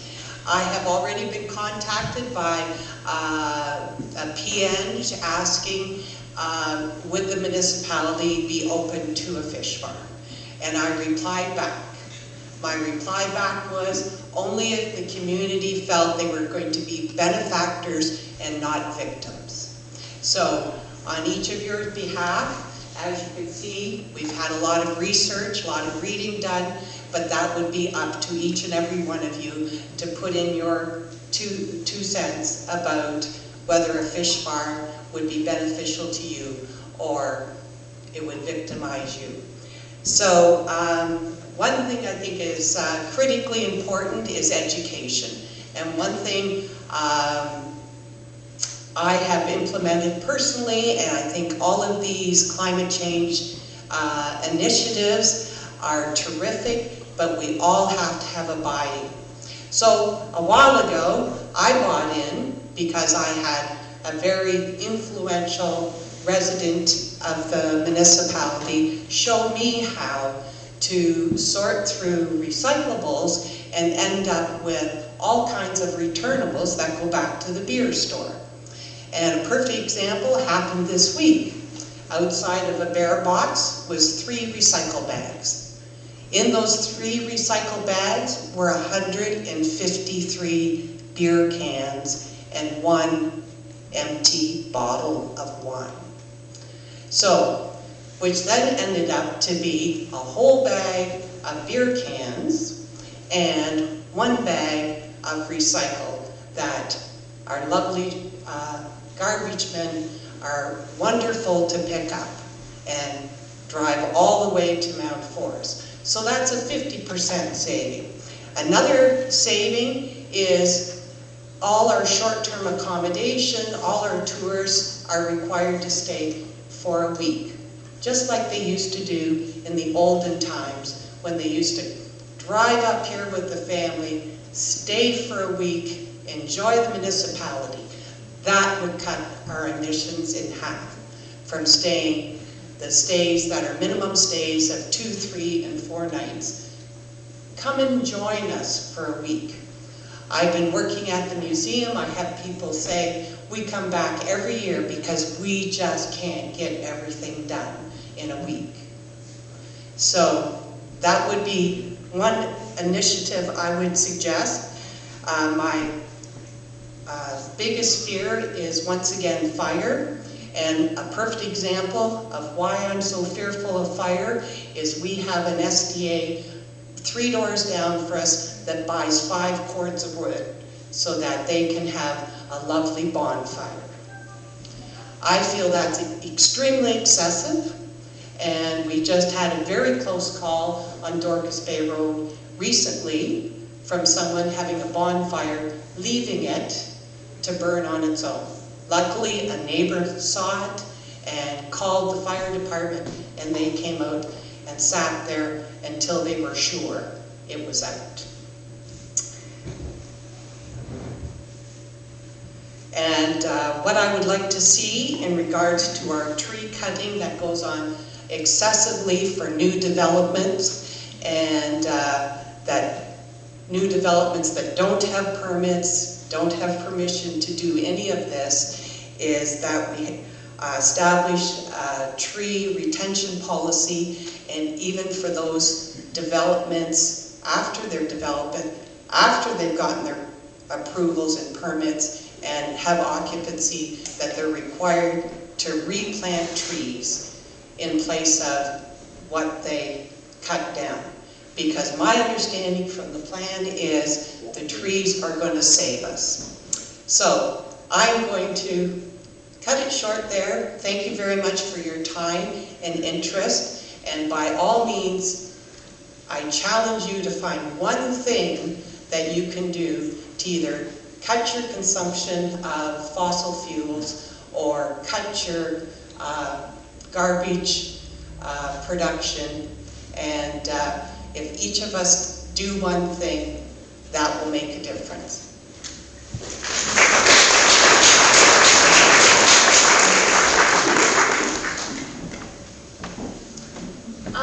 Thank you to all of you. It really helps put me at ease knowing that I can retire happy, knowing that you have all read the Climate Action Plan and that you all support it. And we've all heard what parts of it that you would prioritize, so that is great. So now we will move on to, we've heard what all the candidates have to say, now we want to hear your questions.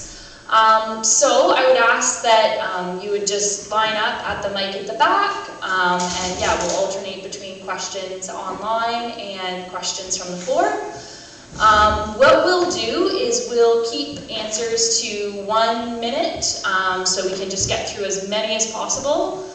So very concise answers, and then we'll also just be directing them to one candidate group. Also, feel free, I know it's getting late in the night, so if you have to boogie, feel free to do that.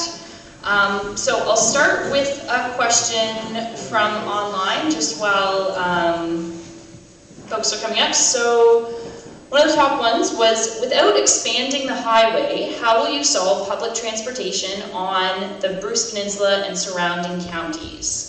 And I will direct this one to the deputy mayor candidates, and we'll start with you, Rod. So that was, without expanding the highway, how will you solve public transportation on the Bruce Peninsula and surrounding counties? That was actually one of the questions we got at the high school, was public transportation. And boy, that's a tough thing to do, because it's an expensive option, a fairly expensive option, to put in a bus service, a taxi service, or anything. My sort of take on it was, we had private industry drive that, so we do have taxi licenses available, and there is Uber, having potential for somebody there. But to say that we're going to bring in a bus service running from Tobermory to Hometown to Wired and whatever on a daily basis, is honestly just not feasible right now. I think it's been tried, and it just does not work. Things are expensive to do, and the ridership is just not there. We're still all wed to our cars, right? And the independence that comes with them. So until we get over that hurdle, I'm afraid that public transportation is unstarted. It is for me anyways. Thanks. Jamie, what do you think? There is not much more to add. This bus is not feasible, and yeah, there's not much more to add than Rod. How did Sherm do it in the 60s? Or did he just lose money? He was getting paid, wasn't he, to drive a school bus? No, he ran the bus from Tobermory to Owen Sound every day, up and down the highway. We should be able to solve it, because there's just one up and down. But I know, obviously, it's an expensive... He said they're married to their cars. Maybe they didn't have that many cars back then. Maybe.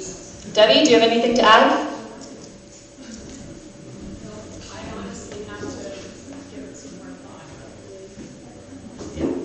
No idea, sorry folks. Okay. Carol.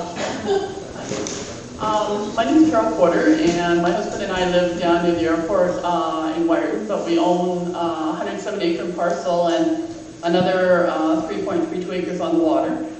And one thing I realized tonight is there's not much information on the fish farm. For one thing, it's a salmon factory. It's and they're going to be bringing salt in and adding it to the water.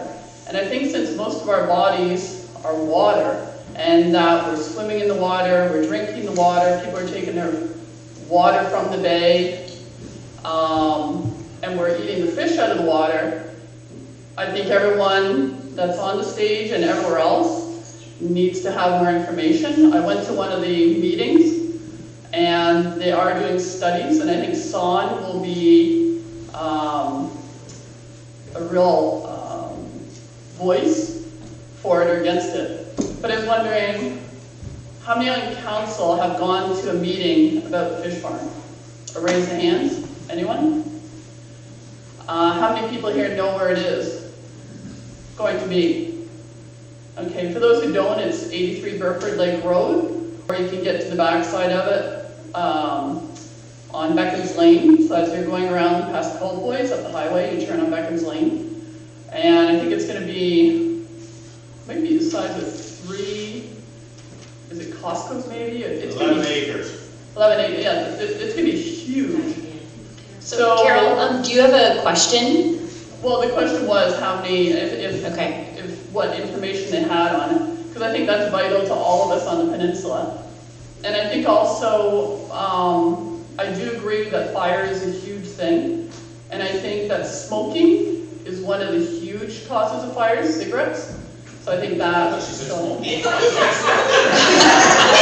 fault, smoking. I like a cigarette too, but don't promote windows. But no, I just wanted to know how many people have gone to fish farm meetings and knew where it was and knew that it was a salmon and they're going to add salt water. Yeah. And they're going to ship the fish down to St. Thomas for processing. So all those big trucks are going to go down the highway. So anyway, that's Thanks, it. Carol. Thank you.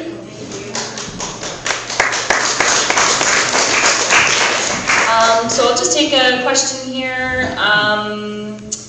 So how can the Bruce Peninsula focus on maximizing carbon sequestration? Mayoral candidates? What do you think, Karen? How can we maximize carbon sequestration on the northern Bruce Peninsula?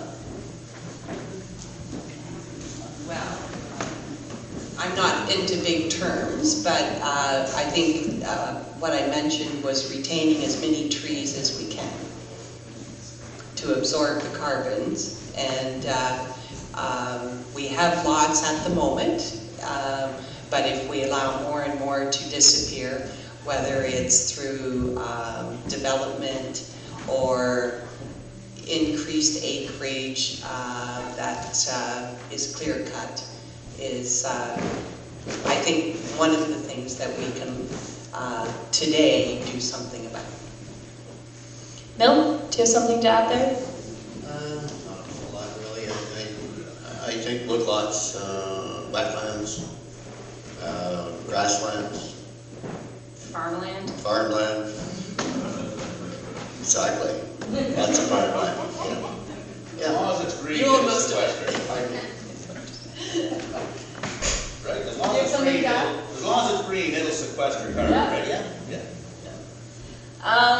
Glenn. Glenn is one of our dedicated Climate Action Committee members, and he put together a lot of the numbers, and also we presented multiple business cases to the council, which has been much of his handiwork. So over to you. Thank you, Megan, and yes, I am the numbers guy, so I'm going to throw a few numbers out here. All I need is a one-word answer from whoever you're going to throw this question to. The municipality spends $300,000 a year on energy, electricity, propane, fuel oil, gasoline, and so on. Something like 40% of that is to heat our buildings, and we know how to do our buildings way more efficiently than we do today. The past council had an energy audit done on our buildings and identified numerous avenues for increasing the energy efficiency and electrifying our buildings that could result in a drastic reduction in emissions from municipal buildings. Some of them have a payback as short as 2.8 years.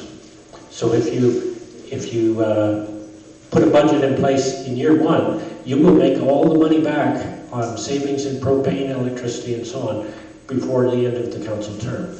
So the one-word question I have is, will you support a significant and substantial capital budget to go after the low-hanging fruit on the municipal buildings? You bet. Yeah, this was a topic that came up, again, talking about solar panels, and there's not, to my knowledge, a single solar panel on a single municipal building. And I think that that's a way we set a good example to others, is by walking the talk, as they say. And we all know, I know back in Toronto, we did this on a congregation I belonged to. We were one of the first churches in the city to put solar panels. And we told people it might take 10 years before we could pay them back to debentures. We paid them back within 4 years, and we had no money to pay on hydro within a couple of years. So there's no denying that solar panels is not going to end up paying in the long run. So I think that would be a first one to look at. But lights and things being left on that don't need to be left on in places. Plumbing fixtures and things like that. I mean, I've been in only a few buildings, but I see the dripping taps, and they're there time and time again when I've gone there. And it's those simple things that we need to look at. And I think that when it comes to to covering the costs of things like that, we also need to look at the use of and the lack of use of some of our facilities as well, and we're wasting money sort of heating or keeping things going that, for buildings that are sitting empty so often. Thanks. More than a one-word answer, but, and I think also, Glenn, correct me if I'm wrong, but I think we're talking even lower hanging fruit than solar panels, like off just insulation. This building being, you know, top of the list. I'm not sure if that was the one that was 2.8 years. What building was 2.8 year? Livermore Community Center. Okay. Smokey, what do you think? Spend money to save money? Yes, you do, and the fact is we can switch up your source of heat or whatever all you want, but you also, there's no point in doing that unless you're going to retrofit the building. Like you say, insulation, better ceiling doors, windows, switching up your energy source is only part of the issue. So a lot of our buildings, we've had audits on them. We've had a massive asset plan to take a look at all those buildings. So it's part of a broader thing. And yes, we're moving forward. Todd? I'll just keep it short and say yes.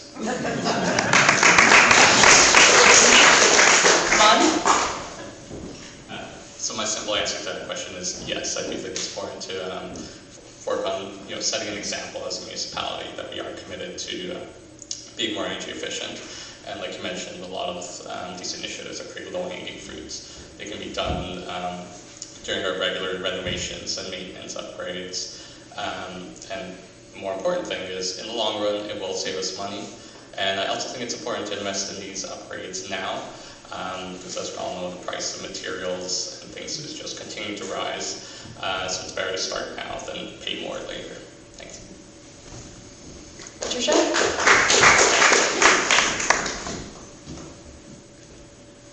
I'm never one to write blank checks.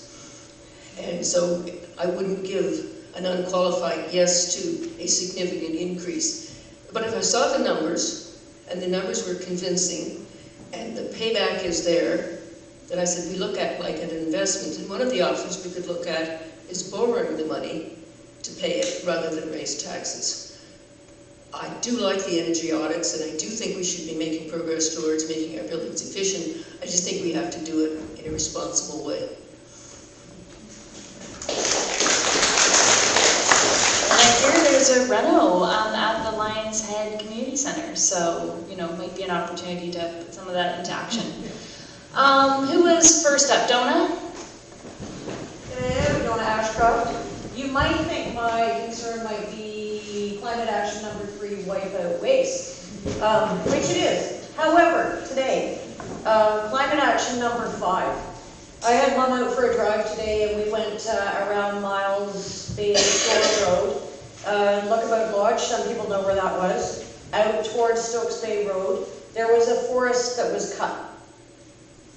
The fall down that was left there is a fire waiting to happen. Why was that not cleaned up? That's one area that I've seen. It is atrocious and dangerous. All the trees have fallen down. Nothing has been cleared out of there. So is there anything within the municipality that dictates that areas cannot be left like that? Yeah, and I'll combine this with a question that was online, that was, what do you think about forest fire risk? And we'll send that over to the deputy mayor candidates, starting with Jamie. Bruce County has the tree cutting bylaw, and they come in and mark the trees, and you take out what they mark or what they say, and everything else is left. Okay, it looks ugly when they're done. Okay, but respectfully, this was a private clearance. I know exactly where you were. You were going down the road on the left-hand side. I see it all the time. So from Lookabout Lodge to Stokes Bay Road, Yep. on the right. Well, it's on the right-hand side. Yeah, so heading east. Yep. So that wasn't Bruce County. Yep. Bruce County has a bylaw for cutting trees. Okay, but it was a private, Yep. for-profit cut. Yes. So Bruce County is responsible to make sure that that cutter clears that up? No, you don't have to clear it up. Okay, You don't have to clean it up. so my question is, could there be advocation for something to change that? Because if we're talking about fire protection, that is a tinderbox Yep, with exactly. climate change. Yep. So I guess the question too would be like, do we have municipal jurisdiction to have a municipal bylaw that requires people to clean up fire risk? No, we don't. That I know of. Could we? Rod, do you have anything to add?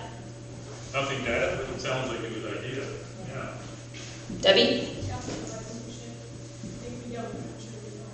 Yeah. And that might be something with emergency management or emergency management plan as well. I know Jack's been great with working with the Climate Action Committee, so that was great. Thanks, Wilma. Thank you.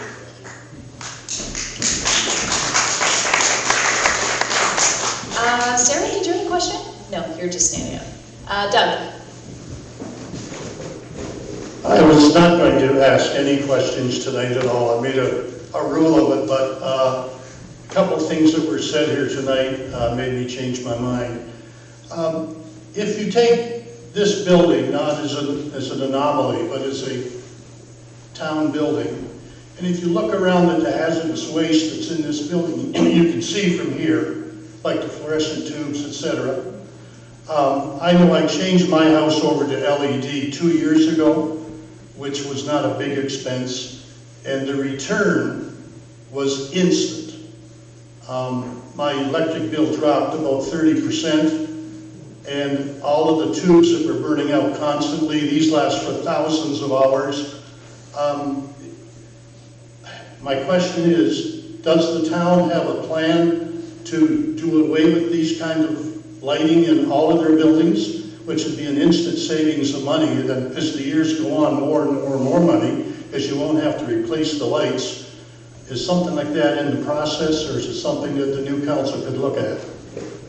So I'll direct this, is there someone in particular that you want to direct it to? No. If not, I'll direct it to the incumbents. Starting with you, Mill.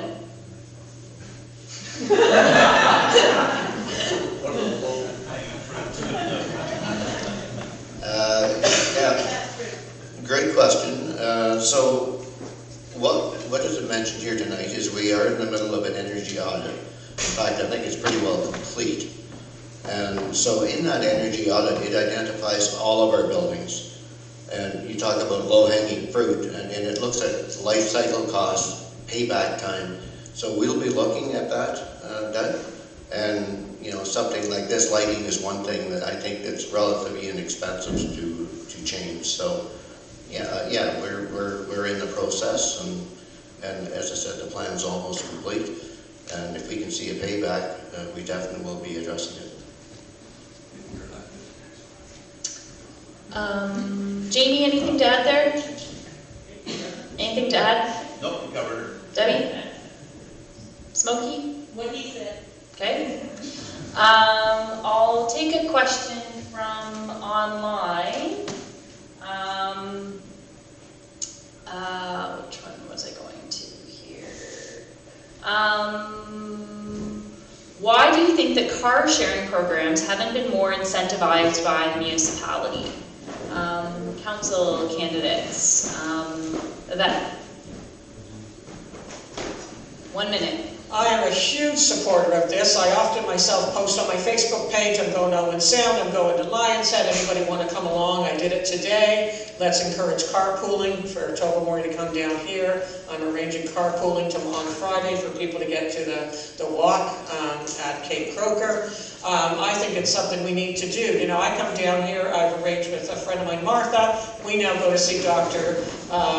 The chiropractor together. So we go in the car together. There's about 8 people from Tobermory when I walk into and some of them are sitting right here, when I walk into Dr. Ian Quist's office. You know, maybe we need to find a space for Ian to come up to Tobermory even once a week and see all of us. That way, one car is coming up the road instead of the 20 cars that are all heading down to Lions Head for a 15-minute appointment. So it's something that's so simple, we can all do it. If you're going somewhere, Find out if anybody else needs to go. We have so many young people in town that don't have access and would love on their day off to get out into town, go to Owen Sound, go to Wyerton, come here. I'm all for it. Thanks, Bet. And just to switch it up, Amon, I'll switch up the order a bit, keep everyone on their toes. So personally, I think car sharing and carpooling programs are a fantastic alternative to solve the transportation issue in our municipality. Obviously, due to our population density, things like traditional busing systems and taxi systems are a little unaffordable. But that doesn't mean we stop there and don't try to come up with a creative solution to the issue. I know in the past in Tobermory we used to have a volunteer driver program. I used to be part of that, where we used to help seniors get to their medical appointments or to the grocery store or the bank. The program got shut down due to COVID, but I believe with a bit of municipal leadership and a bit of investment, we could absolutely create a successful alternative transportation option for our citizens. Thanks. Sophie, car sharing, what do you think? I think someone said it here, and I can't remember who, but it's because we, as individuals, like that independence, that we need to go here, oh, I have to do that, but I mean, it is absolutely a solution. It's the same thing as we're used to. Everyone in our family has a separate house. Maybe we're all going to have to get used to more people living in one home. And I think as finances and various things happen, we are going to have to give up some of our independence, and car sharing will be one of those. I drive a car really good on gas, by the way. Not as good as mine.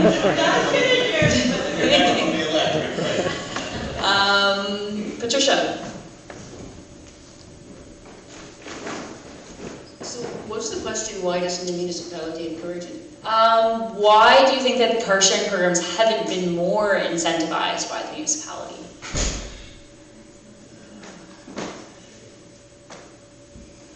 I really don't know why the council in the past, or even ones that I was on, wouldn't or hadn't done it.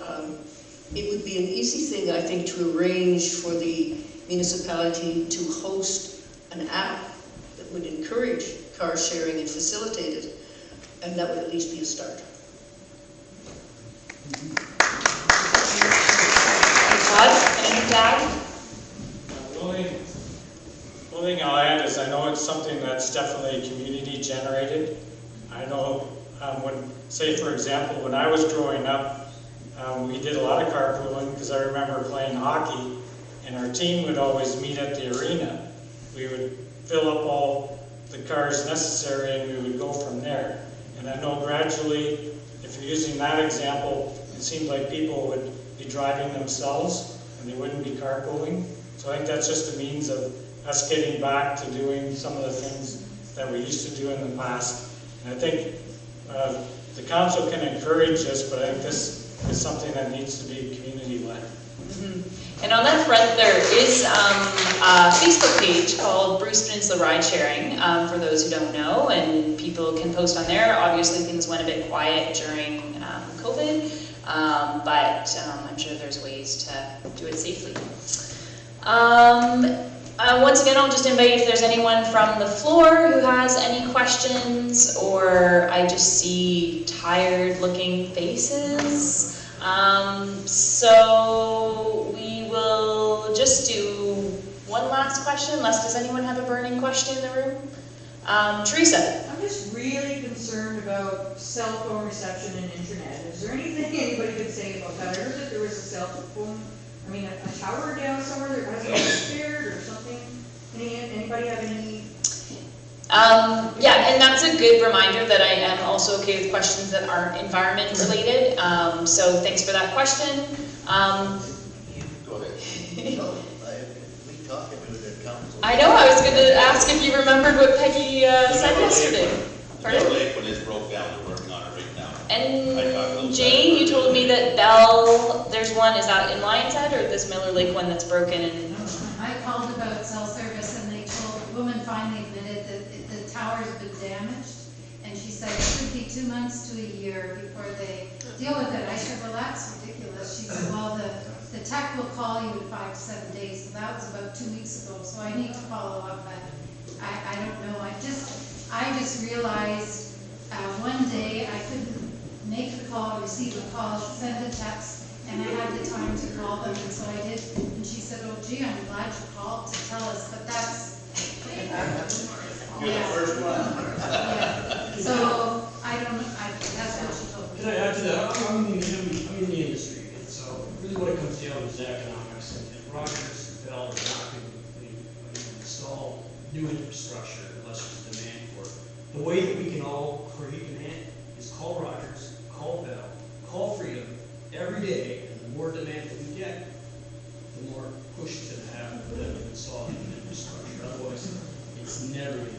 You have a number we can call, so we just don't get shuffled around? Yeah, it's tough, really, it's strictly economics and it's demand. You know, they're gonna fix the towers in downtown Toronto or Ottawa or Oshawa, and they're gonna ignore the ones here because there's no population, there's no demand, there's no economic. Well, if you're in the industry, can you fix it for us? No. That might be above your pay grade, right? Also, do you know what the problem is? Do you know? It's economics, it really is. It comes down to, we are 3 lines that are about 2 hours, one to the north, one to the south, 5 kilometers to the south, 5 kilometers to the north. We need another tower in this community in order to support the demand, which is the call traffic. Yeah, well, it's gotten worse, though. This is the problem. It is. Midsummer, it just went, Yeah. I live on Burma Road, and midsummer, it just pretty well stopped. It's traffic, it's the same. Yeah. It's like our internet. We have essentially we have a hose this big, and we have a lot of traffic going through it. We So- need a larger conduit for our cell traffic. Yeah, so anyway, I'll just pull the plug on this conversation. I did ask the question at council yesterday, and we had a bit of a discussion about it. Good to know that we just need to be calling our providers. It certainly is a health and safety issue. In Lions Head this summer, especially on weekends, you could not send a text, you could not make a phone call, you could not access data. Another element, we now are getting fiber in Lions Head, so this is where having free public Wi-Fi could be part of the solution. Obviously, we still need our cell phones, but yeah, obviously all these things coming forward. So once again, if you have a new question, Sarah, do you have one? So thank you everyone for speaking with us today and sharing your insights. So I think today was really about kind of what you as individuals think, but I think as a council and as a team, I'd love to hear just any thoughts you have about how you might work together, not only with each other, but potentially with, I don't know what the possibilities are across municipalities. As we've heard, the fish farm is a hot topic, but there are many other things I think span across the peninsula. So I'd just love to hear more about people's thoughts on or approaches to collaboration. So I'll direct this one to both our mayor and deputy mayor candidates. I think obviously any position on council is a leadership position, but as the heads of council, starting with you, Karen.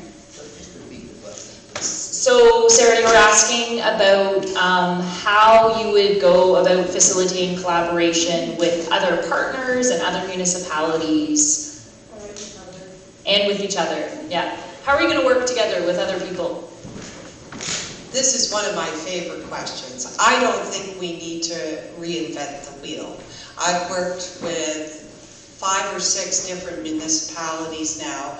The resources out there, we don't have, I'll say, probably 95% of the time, we don't have any new problems. We just have new to us problems, possibly. And as far as resourcing other solutions from other municipalities are definitely more than receptive to work together to find a solution that will work for us. And I remember in the different municipalities I worked at, we constantly got calls, whether it was a tax department problem, a planning department issue. You just call them, we've got this going on, how did you guys handle it? What did you find worked the best? And that's 1 minute, Karen, sorry, I'm going to pull the plug. Mill's been cutting me off for 4 years, so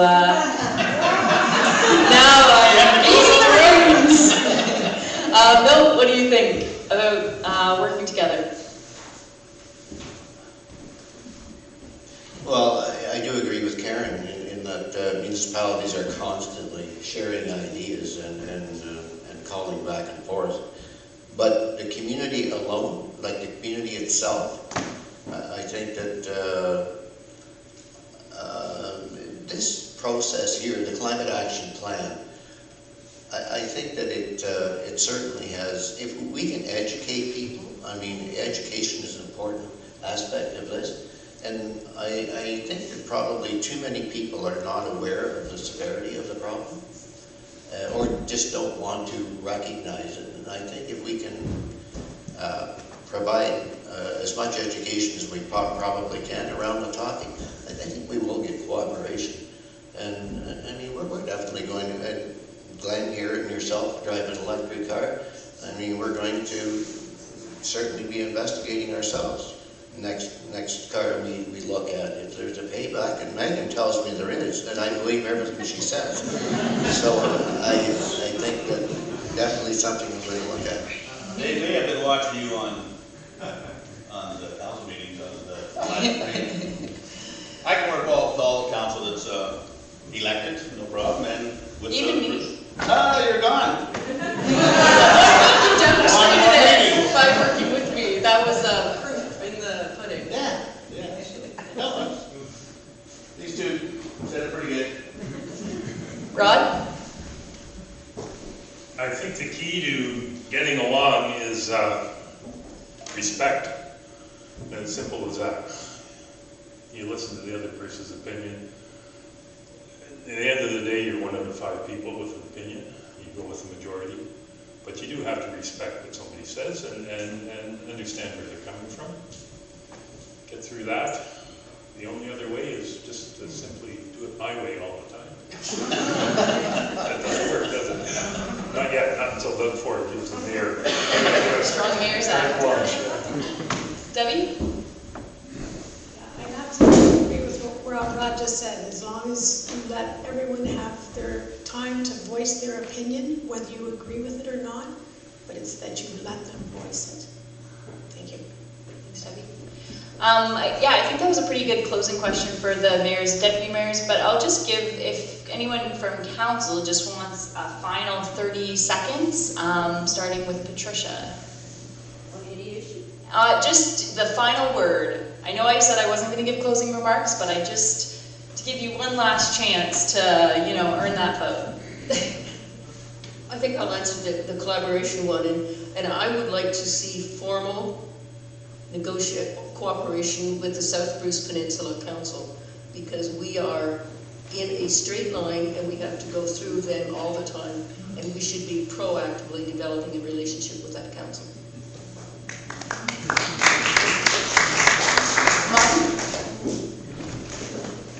So in regards to the talk about communication, I think it's absolutely important to communicate with our other municipalities. We obviously don't live in isolation up here. We are connected to the rest of the world. So it's important to engage with them and stay connected as well. And just closing remarks, I know I'm new to this position and politics in general, but what I strive to do is represent all of you here on the peninsula, not just Tobermory and Lionshead, but every community here, and to come up with solutions to all your problems. I'm not going to sit here and say this can't be done or that's too expensive. There are creative, innovative solutions to all the problems you face, and none of the problems you face are unique to just us. So I promise I will, if elected, I will commit to solving whatever concerns our citizens have. Thanks.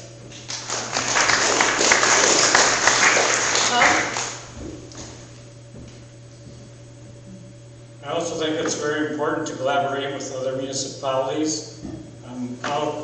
I equate it to the tortoise and the hare. We don't want to be sitting at the finish line with all our ducks lined up if everybody else around us isn't. So I think it's very important to share all the hard work that's gone into this climate action plan with as many people as we can. So the more we get on board, the more we can reach our goal. Thanks.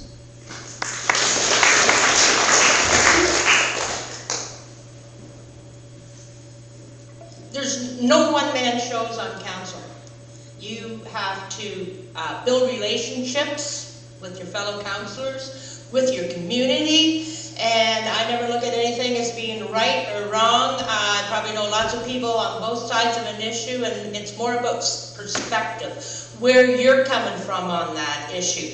And that's most important to me, is to try to see everyone's perspective from where they are.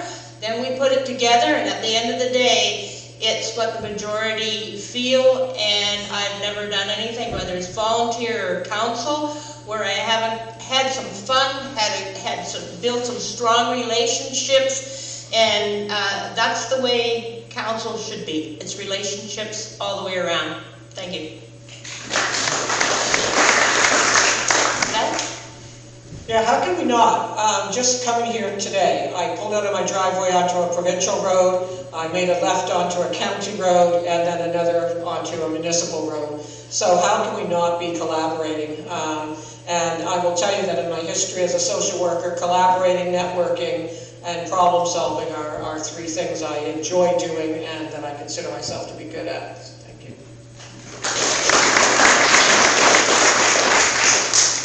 So with that, we'll call it a night. I know certainly I've learned a lot and really enjoyed hearing from all the candidates, and I think we all have a very hard decision ahead of us. If you feel like you need more information, there's the all candidates meeting this Saturday at 2 p.m. at the Lions Head Arena, as well as one on October the 6th. If you want to read more about the climate action plan, you can find that at biosphereclimateaction.ca. It's also on the municipal website, but that one might be just easier to get to. And last but not least, I just want to give a big thank you, first and foremost, to the candidates for stepping up and to take on this really important job, this really hard job, but rewarding job in the community. I want to thank Dom Wong, our IT support and live stream extraordinaire, for making that possible. With our rural internet, and that was not having fiber hooked up yet.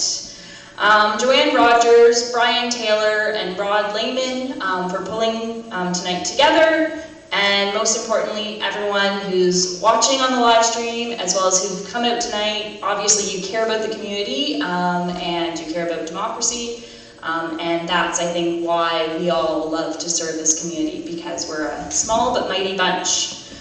So remember to vote on or before October 24th, and you can check with Kathy and Lindsay on the way out to just make sure you're on the voters list, and that's online or by phone, once again, this time around. So thanks so much, and feel free to stick around for a few minutes. I'm sure the candidates will be here for a few more minutes as well, if you have any other questions that you want to ask one-on-one. Thanks so much.